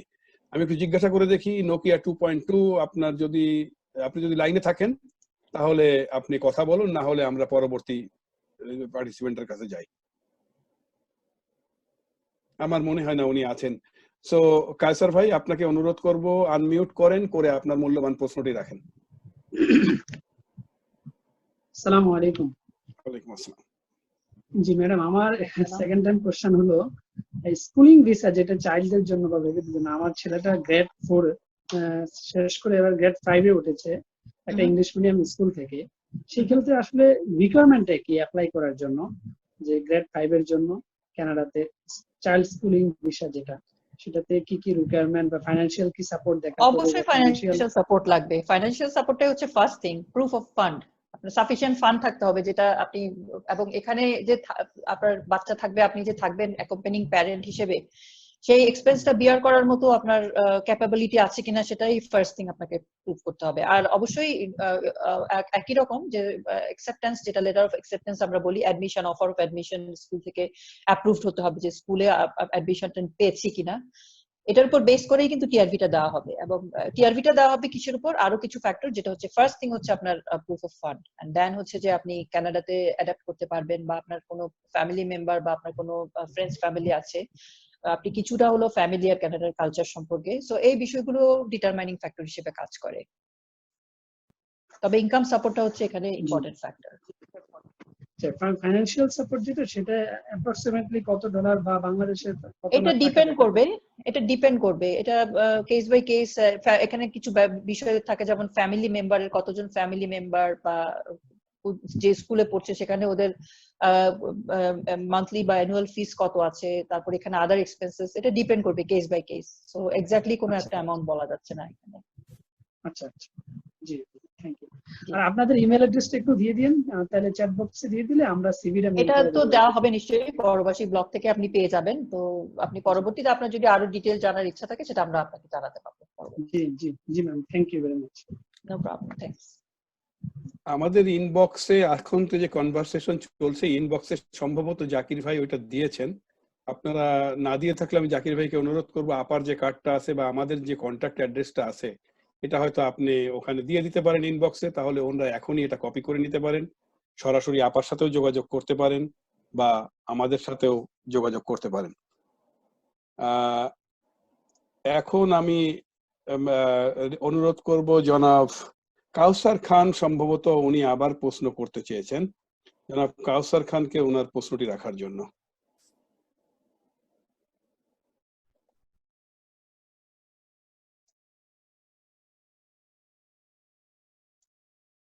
জনাব কাউসার খান, আপনি আনমিউট করে আপনার প্রশ্নটি করতে পারেন। আমি কোশ্চেন করেছি কথা বলেছি। করেছেন, আচ্ছা, তাহলে আপনার প্রশ্ন নাই। আবার মুবাসসির করিম সাহেব মনে হয় আবার প্রশ্ন করতে চেয়েছিলেন। জি, আসসালামু আলাইকুম। ওয়ালাইকুম আসসালাম, আপনার প্রশ্ন করুন। আমি 2000 সালে মাস্টার্স কমপ্লিট করেছি, এখন কি আমি স্টুডেন্ট ভিসায় কি যেতে পারি? কত সালে? 2000। Oh, it's a long gap. Long study গ্যাপের ক্ষেত্রে যেটা হয়, immigration officer always raise question, এত লম্বা সময় পার করে হঠাৎ করে আবার কেন পড়তে আসলেন? হ্যাঁ, না আমি হচ্ছে অন্য লাইনে লেখাপড়া করতে চাই। সেটা হচ্ছে আমি শেয়ার মার্কেটের সাথে ইনভলভ ছিলাম, অনেক টাকা লসও করেছি। তারপরে আমি এর মধ্যে মানে অনেকগুলো আমি বাংলাদেশ থেকে অনেকগুলো টেকনিক্যাল অ্যানালিসিসের উপরে মানে কোর্স করি। বাংলাদেশে ওরকম ভালো কোনো হায়ার এডুকেশন নেই বাংলাদেশের টেকনিক্যাল অ্যানালিসিসের উপরে। আচ্ছা, এইটার ব্যাপারে যদি আমার বাংলাদেশে করেছি, এগুলো আমার সার্টিফিকেটও আছে। এইটার ব্যাপারে যদি আমি এক ডিপ্লোমা নিতে চাই, ইউনিভার্সিটিতে আছে কানাডা, দেখেছি এক বছরের ডিপ্লোমা, সেক্ষেত্রে আমি আপনি আপনার লেটেস্ট যে বিষয় পড়াশোনা করেছেন সেটা কি ছিল, কিসের উপর করেছেন? সরি, শুনতে পাচ্ছি না। অ্যাকাউন্টিং। আচ্ছা, আমি যেটা বললাম যে লং গ্যাপের ক্ষেত্রে যেটা হয়, they always raise question. However, এটা আমি আপনাকে এভাবে বলতে পারি না যে এটা পসিবল না। It is always possible or maybe not possible. সেক্ষেত্রে যেটা হচ্ছে যে it depends on your submission. আপনি আসলে if you can satisfy then visa অফিসারদেরকে উইথ ইউর সাবমিশন যে why you want to come and study this particular course, সেক্ষেত্রে it might happen যে আপনাকে হয়তো ওরা ভিসা দিয়ে দিতে পারে, আবার ইট মাইট হ্যাপেন যে ভিসা নাও দিতে পারে। একটা বিষয় মনে রাখবে, সেটা হচ্ছে যে ইমিগ্রেশন অফিসারদের কিন্তু ডিসক্রিশনারি পাওয়ার আছে। সো ওরা যে কোনো কারণেই ভিসা নাও দিতে পারে, আবার ওরা চাইলেই ভিসা দিতে পারে। ঠিক আছে? সো এই ক্ষেত্রে বিষয়টা আমি আপনাকে এভাবেই উত্তর দিতে হলো। আমি হ্যাঁ বা না কিছুই বলতে পারলাম না। হতেই পারে, আবার নাও হতে পারে। হওয়ার জন্য যেটা করতে হয় সেটা হচ্ছে যে আপনার সাবমিশনটা খুব স্ট্রং হতে হবে। সেক্ষেত্রে হয়তো আপনার অ্যাপ্লিকেশন লজিক আছে, আমার তো লজিক আছে। আমি Yes, that's what I'm saying. That's what I'm saying. If you can show that it is important for you, or it's relevant, or এটার পেছনে reasonable কোনো basis আছে, ভিত্তি আছে, সেক্ষেত্রে they might accept your application. Thank you very much, আপা। No problem. ধন্যবাদ করিম সাহেব। ইসলাম সাহেব, আপনাকে মাইক দেওয়ার আগে আমি ইমেইলের একটি প্রশ্ন আপনার কাছে করতে চাই। প্রশ্নটি করেছেন আমাকে সৌদি আরবের জেদ্দা থেকে আব্দুল আজিজ সাহেব। উনি জানতে চেয়েছেন যে নিজে থেকে অ্যাপ্লাই করা বা একজন অভিভাবক আইনজীবীর মাধ্যমে অ্যাপ্লাই করা কানাডার ইমিগ্রেশনের, দুটোর মধ্যে কি পার্থক্য, গুরুত্বপূর্ণ পার্থক্য আছে কিনা? খুবই ভালো প্রশ্ন। ভালো প্রশ্ন এই কারণে, কারণ আপনি যখন এক্সপ্রেস এন্ট্রি প্রোফাইলটা ক্রিয়েট করছেন, ওখানে অনেকগুলো অপশন থাকবে, আপনাকে ইনফরমেশন গুলো দিতে হবে। তো এই ইনফরমেশন দিতে গিয়ে অনেক সময় যেটা হয়, কিছু কিছু প্রশ্ন আছে ভেরি কনফিউজিং। আপনি হয়তো যেটা ভাবছেন আসলে সেটা উত্তর না, এবং ভুল উত্তর সাবমিট করার কারণে যেটা হতে পারে, আপনার প্রোফাইলের উপর কিন্তু একটা নেগেটিভ ইম্প্যাক্ট পড়তে পারে। I am not discouraging anyone, but you have to be very very careful which option you are choosing for you. ঠিক আছে? So it depends. আপনি যে কনফিডেন্ট ইনাফ হন যে না আমি নিজেই আমার অ্যাপ্লিকেশন সাবমিট করতে পারবো, দেন ইটস ভেরি গুড, আপনি করেন। আর যদি আপনি মনে করেন না আসলে আমি কনফিউজড, আমি কিভাবে এই অপশন গুলো আমি ফুলফিল করব, বা এটা কোনটা আমার জন্য একুরেট হবে। ইভেন অনেক সময় এনওসি নিয়েও কিন্তু কনফিউশন হয় যে আমি আসলে পার্টিকুলারলি আমি কোনটা আমার জন্য কারেক্ট এনওসি হবে, কোন ক্যাটাগরিটা আসলে আমার সাথে আমার জবের সাথে যায়। সো এই জিনিস ভেরি ভেরি ইম্পর্টেন্ট। আপনাকে কিন্তু বুঝতে হবে যে আসলে কোনটা আপনার জন্য একুরেট। সো সেটা আপনাকে চুজ করতে হবে, then you might expect positive result, otherwise it will create negative impact on your profile. So it completely depends on you. আপনি আসলে যদি কমফোর্টেবল না, সাজেস্ট করবো কারো মাধ্যমে করাটাই ভালো। ধন্যবাদ। থ্যাংক ইউ আপা। আমার মনে হয় হাসান ভাই প্রশ্ন করেছেন, জাকির ভাই, আমি একজনকেই জিজ্ঞাসা করা হয় নাই। জনাব হুমায়ুন মজুমদার সাহেব, আপনার যদি কোনো প্রশ্ন থাকে আপনি অনুগ্রহ করে আনমিউট করে আপনার প্রশ্নটি রাখতে পারেন। আমাকে অনেকক্ষণ অপেক্ষা করানোর জন্য আমি আসলে দুঃখিত। আমরা শুনতে পাচ্ছি না আপনাকে, আপনি একটু আনমিউট করুন। যেটা আপনার স্ক্রিনের নিচে যে মাইক্রোফোনটা আছে ওইটাকে আনমিউট করে আপনার প্রশ্নটা করুন।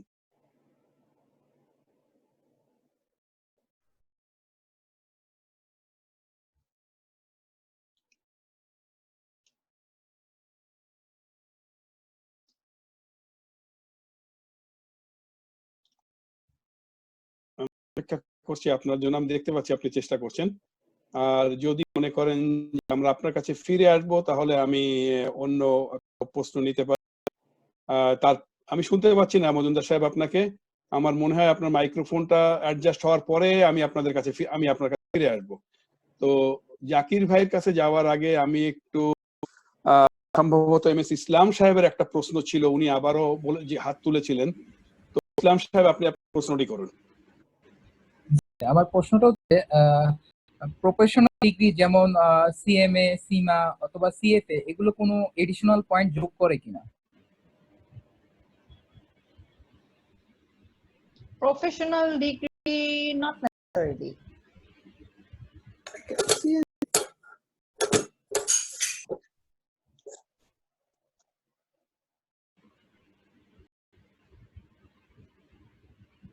সার্টিফিকেট বা এগুলো, হ্যাঁ PhD কিছু পয়েন্টস অ্যাড করে এডিশনাল, যেটা বলে যে হাইয়েস্ট নাম্বার যেটা পেতে পারে।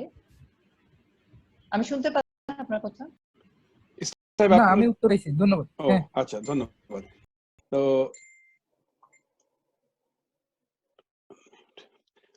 হুমায়ুন ভাই, আপনি যদি কোনো প্রশ্ন থাকে আনমিউট করে কথা বলেন, আনমিউট করে আপনি আপনার প্রশ্নটি করতে পারেন। আচ্ছা, আমার তেমন কোনো প্রশ্ন নেই, কিন্তু আমি অনুষ্ঠানটা উপভোগ করতেছিলাম, রাইট? কারণ হলো কি, আমি অনেক কিছু শিখলাম। বিশেষ করে শামীমা আপারে আমি অনেক ধন্যবাদ দিচ্ছি, উনি অনেক সুন্দর দিচ্ছেন, আমারও কিছু উপকার হচ্ছে। ধন্যবাদ মজুমদার সাহেব। ধন্যবাদ। এখন জাকির ভাই, আপনি সরি, মুকুল হাত উঁচা করছে, আমি দেখা যাক মুকুলের কি প্রশ্ন আছে, তারপরে জাকির ভাইয়ের কাছে ফিরে আসবো। মুকুল, আপনি আনমিউট করেন, করে প্রশ্নটা করেন। আচ্ছা, প্রশ্ন না, এটা মানে ইন রিলেশন টু আপা যে জিনিসগুলো বললো, তো আসলে যেটা ওই জেদ্দার ওই ভদ্রলোকের সূত্র ধরে আমি বলতে চাচ্ছি যে ইমিগ্রেশনের ওয়েবসাইটে কিন্তু সব বিস্তারিত দেওয়া আছে। এট দ্য সেম টাইম যেহেতু আইন ল ওগুলো দিয়ে করা, ইট ইজ কমপ্লিকেটেড টু। এবং যদি কেউ যদি 100%, আমি বলবো 110% যদি নিশ্চিত না হয়, তাহলে সে দেখা যাচ্ছে যে ওখানে অ্যাপ্লিকেশন করে প্রোফাইল ক্রিয়েট করে তার থাকার সুযোগ হারায় ফেলবে। এরকম ঘটনা অনেক ঘটছে আমার জানা আছে। তো সেই জন্য আমি মনে করি যে অন্তত প্রাথমিক যারা কনসালটেন্ট আছেন, এরা কিন্তু প্রাথমিক আলোচনা করেন, অন্তত তাদের সাথে প্রাথমিক আলোচনাটা তাদের সারা উচিত। তারপরে যদি সে করে যে আমার কাছে আর দরকার নেই, you can do it by yourself. So in that case আপনার একটা বিষয় আছে যে আমি একজনকে ডিল করছিলাম কাতারে, ওনার সঙ্গে কে 10 লাখ টাকা দিয়ে, ওনার IELTS একটু কম ছিল, হ্যাঁ, ইয়াং ছেলে, তাকে করে দিবে। তো পরে আমাকে জিজ্ঞেস করলো, আমিও একটু মনে করি, আমি একজন কনসালটেন্টের সাথে যোগাযোগ করাই দেওয়ার পরে তিনি বললেন যে আপাতত আপনার করার দরকার নেই। তো সেই ক্ষেত্রে কিন্তু তার 10 লাখ নয়, কিছু ইনিশিয়াল ফি তার খরচ হয়েছিল। সেই ছেলেটা কিন্তু পরে ওই 10 লাখের থেকে মাত্র কয়েক হাজার টাকা খরচ করে সে IELTS 1 বছর চেষ্টা করার পরে আবার ওই কনসালটেন্টকে দিয়ে অ্যাপ্লিকেশন করে তার কিন্তু পরবর্তীতে হয়ে গেছে। তো এই ক্ষেত্রে কিন্তু তার সেই 10 লাখ টাকাও খরচ হয়নি। আবার এই জন্য আমি মানে এমফাসাইজ এজন্য করতেছি যে যদি নিজে খুব ভালোভাবে যদি জানা যায় তাহলে করেন, অথবা আদারওয়াইজ ওই যে সেই আগুন লাগলে যেমন অপ্রফেশনাল লোক যদি থাকে, সে যে ধাম করে আগুনের মধ্যে পানি দিয়ে দেয়, আসলে যে ফায়ার সার্ভিসের উনি থাকেন ওই যে আগুনের আগে চারিপাশে পানি দিয়ে সিকিউর করে তারপর মাঝখানে দেয়। তো দ্যাট ইজ দ্য ডিফারেন্স, যে প্রফেশনাল এন্ড নন প্রফেশনাল এই জিনিসটা। আর আরেকটা আমি আসছি, ওই যে একটু আগে বয়সের যে ব্যাপারটা বললো, যে এখানে তো খুব ইন জেনারেল একটা আলোচনা হচ্ছে, তো অনেক অনেক ব্যাপার থাকে। আপনার ডিটেল যখন জানবে তখন আপা হোক বা ওনার মতো আরো কনসালটেন্ট, তারা কিন্তু বিভিন্ন এরিয়া সম্বন্ধে বুঝতে পারবে। যেমন ধরেন একটা ব্যাপারে আমি জানি যে বয়স 29 এর ভিতরে থাকলে আপনি হাইয়েস্ট মার্ক পাচ্ছেন, কিন্তু 29 এর উপরে যখন চলে যাচ্ছে হয়তো আপনি 10-15 পয়েন্ট লুজ করতেছেন, কিন্তু দেখা গেল যে আপনার IELTS যেখানে ছিল CLB হিট, আপনি যদি CLB কে সেখানে 9 করে দেন ওই হিউম্যান ফ্যাক্টর, আর ওখানে যেয়ে কিন্তু আপনি 100 পয়েন্ট যোগ করে দিচ্ছেন। তো এই বিষয়গুলো কিন্তু একটু টাফ ওখানে যে ওই জিনিসটা জানাবে।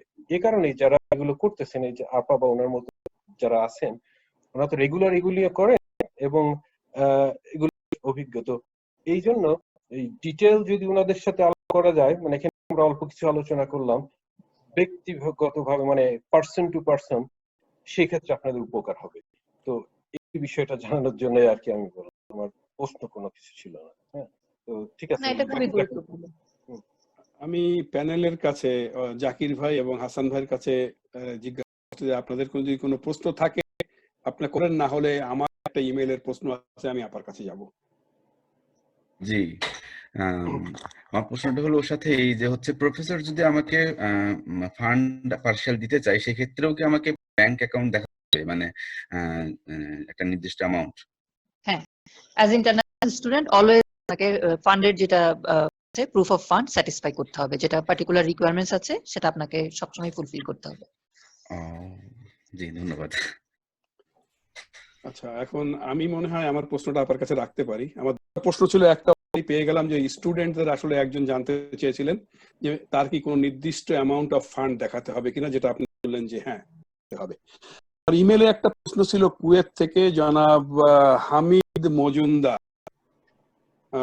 মনে হয় হুমায়ুন মজুমদারের কেউ হবেন না, হামিদ মজুমদার সাহেব। উনি প্রশ্ন রেখেছেন যে ইনভেস্টমেন্ট ক্যাটাগরি কি এখনো কাজ করছে কিংবা করছে না? ইনভেস্টর প্রোগ্রামটা বর্তমানে বন্ধ আছে, কিন্তু শীঘ্রই চালু হবে কুইবেক ইনভেস্টর আর অন্য যে ইয়েগুলো আছে। তবে বর্তমানে যেটা আছে সেটা হচ্ছে যে ওনার অপারেটর একটা আছে, অপারেটর প্রোগ্রামে অ্যাপ্লাই করতে পারেন কেউ যদি এরকম ইনভেস্টমেন্টের চিন্তা ভাবনা করেন বা সেলফ ওনারশিপ যেটা বলে, সেক্ষেত্রেও ওনারা করতে পারেন। আর যদি ওনারা বিস্তারিত জানতে চান, আবারও আমি বলছি ইমেল করলে সেক্ষেত্রে আমরা ওনাদেরকে ডিটারমাইনিং ফ্যাক্টরস গুলো কি, এলিজিবিলিটি ক্রাইটেরিয়া গুলো কি কি, সেগুলো আমরা বলে দিতে পারবো। এক্ষেত্রে কি আপনার বয়সের কোনো নীতি? বেশি না, 15 নিচে হলে ভালো। 15 নিচে হলে ভালো হয়। 15 নিচে হলে ভালো। আচ্ছা, হাসান ভাই আপনার কাছে আসছি আপনার প্রশ্নের জন্য। মশিউল হাসান।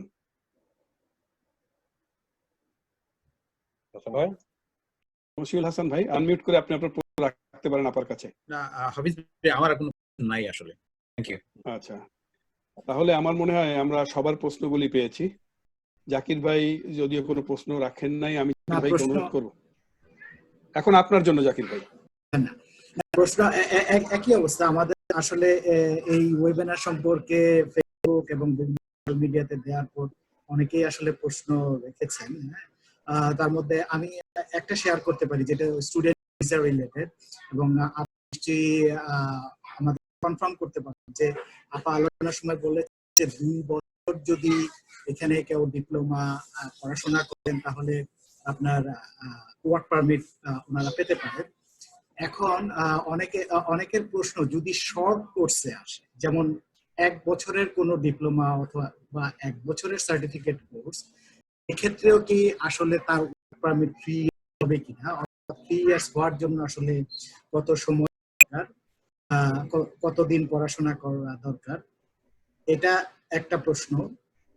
আরেকটা প্রশ্ন হচ্ছে যে এক্সপ্রেস এন্ট্রি, এটার যে system, what is the difference between express entry and federal skilled worker?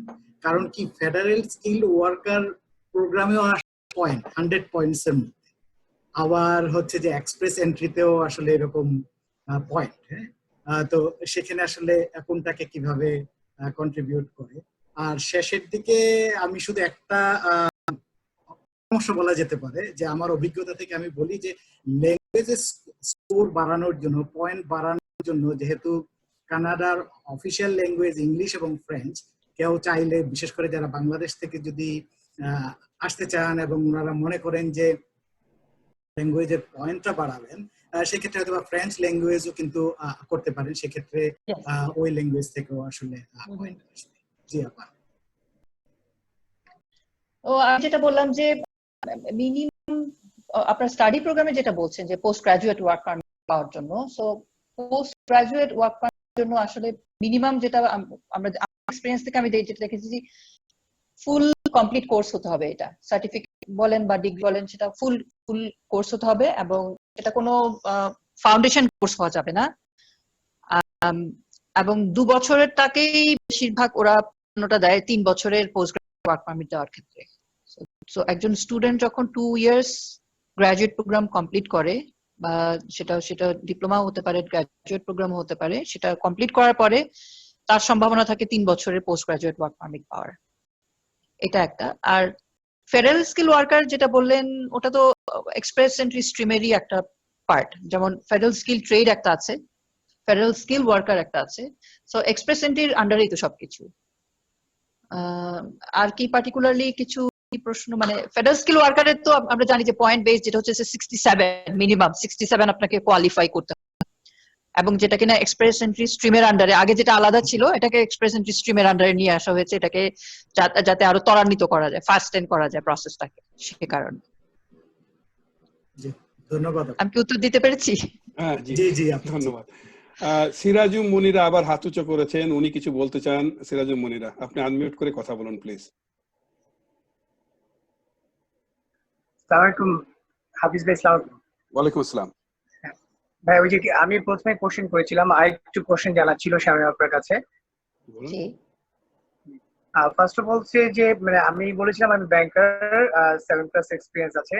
তো আর এখন যেটা হচ্ছে যে আমি একটা জিনিস জানতে চাচ্ছি যে আমি যদি কোনো মাস্টার্স প্রোগ্রামে যাই, আমি ফিজিক্সে মাস্টার্স করেছি, তো এখন যদি আমি আবার আরেকটা মাস্টার্স করতে যাই, সেক্ষেত্রে হচ্ছে মানে আমি যদি মাস্টার্স করি, আমার ওয়াইফ ও জব যদি করে, আমার একটা বেবি আছে, তাহলে সেক্ষেত্রে ওই ম্যানেজমেন্টটা মানে কিভাবে আসলে হয়, যদি পসিবল হয় আর কি।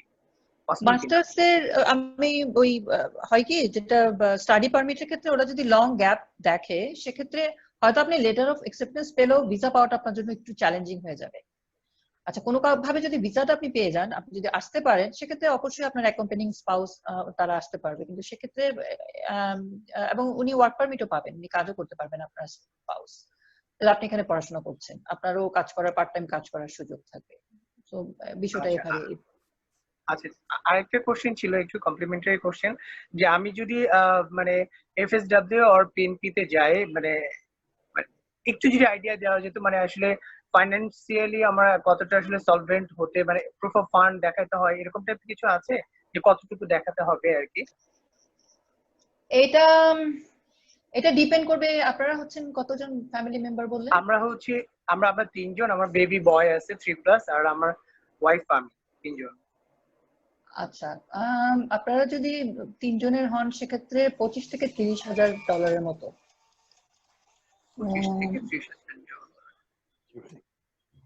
সরি, আমি আসলে একটু দেখে বলতে হবে। আমি লাইভ মিটিং এ আছি, আমাদের অনুষ্ঠান চলছে। ওটা মনে হয় একটু কম হবে। হ্যাঁ, আর একটু কম হবে, সেটাই। অ্যারাউন্ড 15,000 হয়তো বা হতে পারে, তবে এই ইনফরমেশনটা কিন্তু ওয়েবসাইটেই পাওয়া যায়। জি আর না হয় দেখে বলতে হবে আর কি এক্স্যাক্টলি।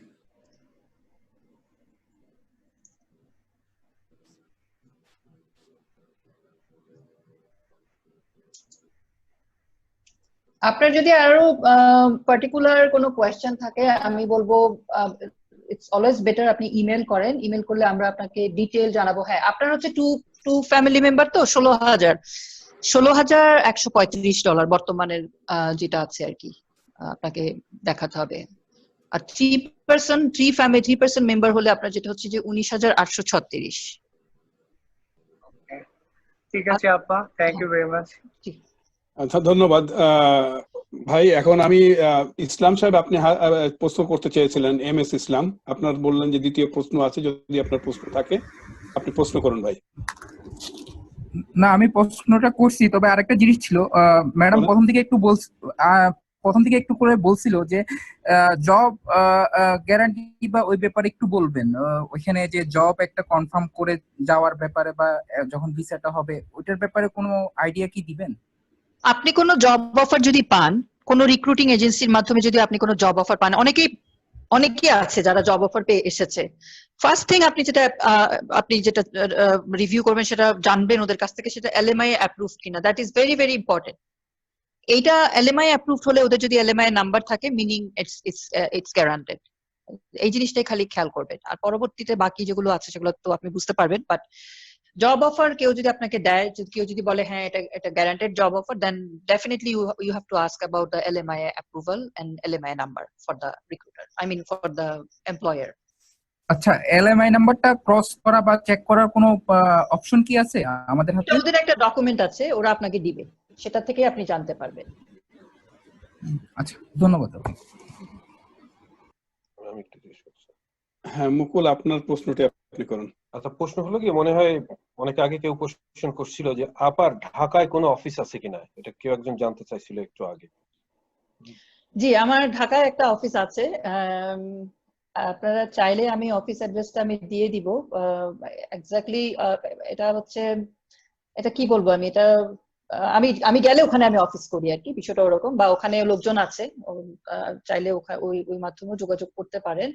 সো আমাকে ইমেল করলে আমি ডিটেইলসটা দিয়ে দিব, অফিসের অ্যাড্রেসটা দিয়ে দিব। ওই যে যিনি জিজ্ঞেস করছিলেন, আমার মনে হয় ওনার সাথে ইমেলে যোগাযোগ করলেই মানে খবর জানা যাবে আপনি কোথায় অবস্থান করতেছেন বা উনি কখন যাচ্ছেন ওখানে, ওই জিনিসগুলো তারা সেখান থেকে জানতে পারবে। আর ওই যে একটু আগে যে ভদ্রলোক ওই যে বললেন যে এলএমআই এটা কিভাবে ভেরিফাই কি করা যায়, যেটা ভুয়া, তারা ওই যে এলএমআই এর যে ডকুমেন্ট গুলো আছে কিছুই তারা দেখাতে পারবে না। না, পারবে না তো। এলএমআই নাম্বার যদি না দিতে পারে তাহলে তো সেখানেই তো বোঝা যাবে এটা ভুয়া। ওইটাই আর কি। তো আপনাদের যদি আর কারো যারা পার্টিসিপেন্ট আছেন, আপনাদের যদি আর কোনো প্রশ্ন না থাকে, তাহলে আমি ফাইনালি প্যানেলের কাছে ফিরে যাব। যদি ওনাদের কোনো গুরুত্বপূর্ণ প্রশ্ন থাকে করতে পারি, না হলে হয়তো আমরা আমাদের অনুষ্ঠানের একদম শেষ পর্যায়ে চলে আসছি, আমরা অনুষ্ঠান শেষ করব। পার্টিসিপেন্ট যদি কেউ থাকেন হাত উঁচু করেন বা আনমিউট করে কোশ্চেন করেন, আর না হলে জনাব মুকুল বা সৈয়দ মশহুল হাসান বা জাকির ভাই আপনাদের প্রশ্ন আপনারা রাখতে পারেন। টমি হাত উঁচু করেছেন, আমার মনে হয় একটি প্রশ্ন আমরা ওনার কাছ থেকে নেই, তারপরে হয়তো আমরা বিদায় নেব। তন্ময়, সরি নট টমি, তন্ময়, আমি ভুল বলে, তন্ময় সাহেব আপনি আনমিউট করে আপনার প্রশ্নটা করুন।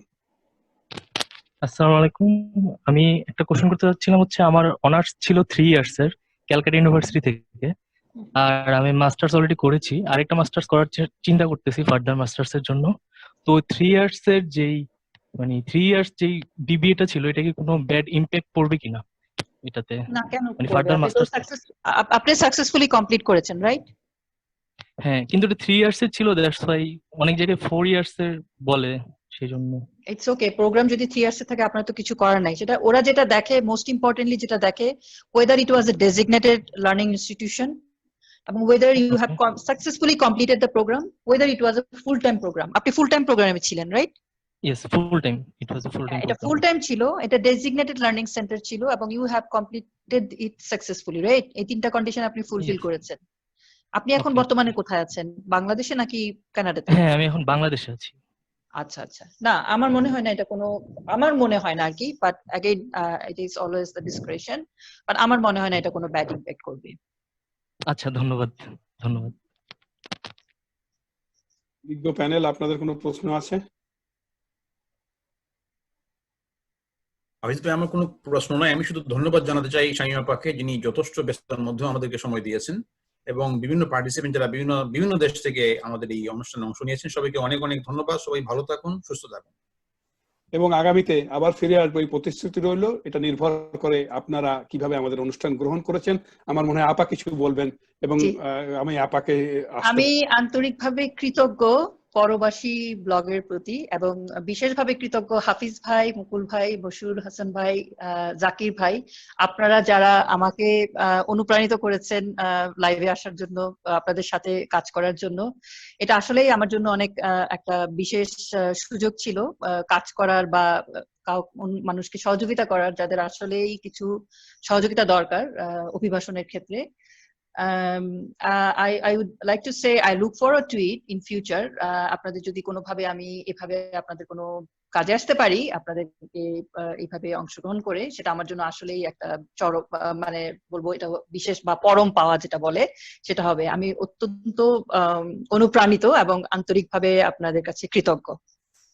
ধন্যবাদ আপা। পরবাসী ব্লগের পক্ষ থেকে আজকে আমাদের বিজ্ঞ প্যানেল এবং আপাকে এবং সেই সহ যারা অংশগ্রহণ করলেন সবাইকে আন্তরিকভাবে ধন্যবাদ জানাই।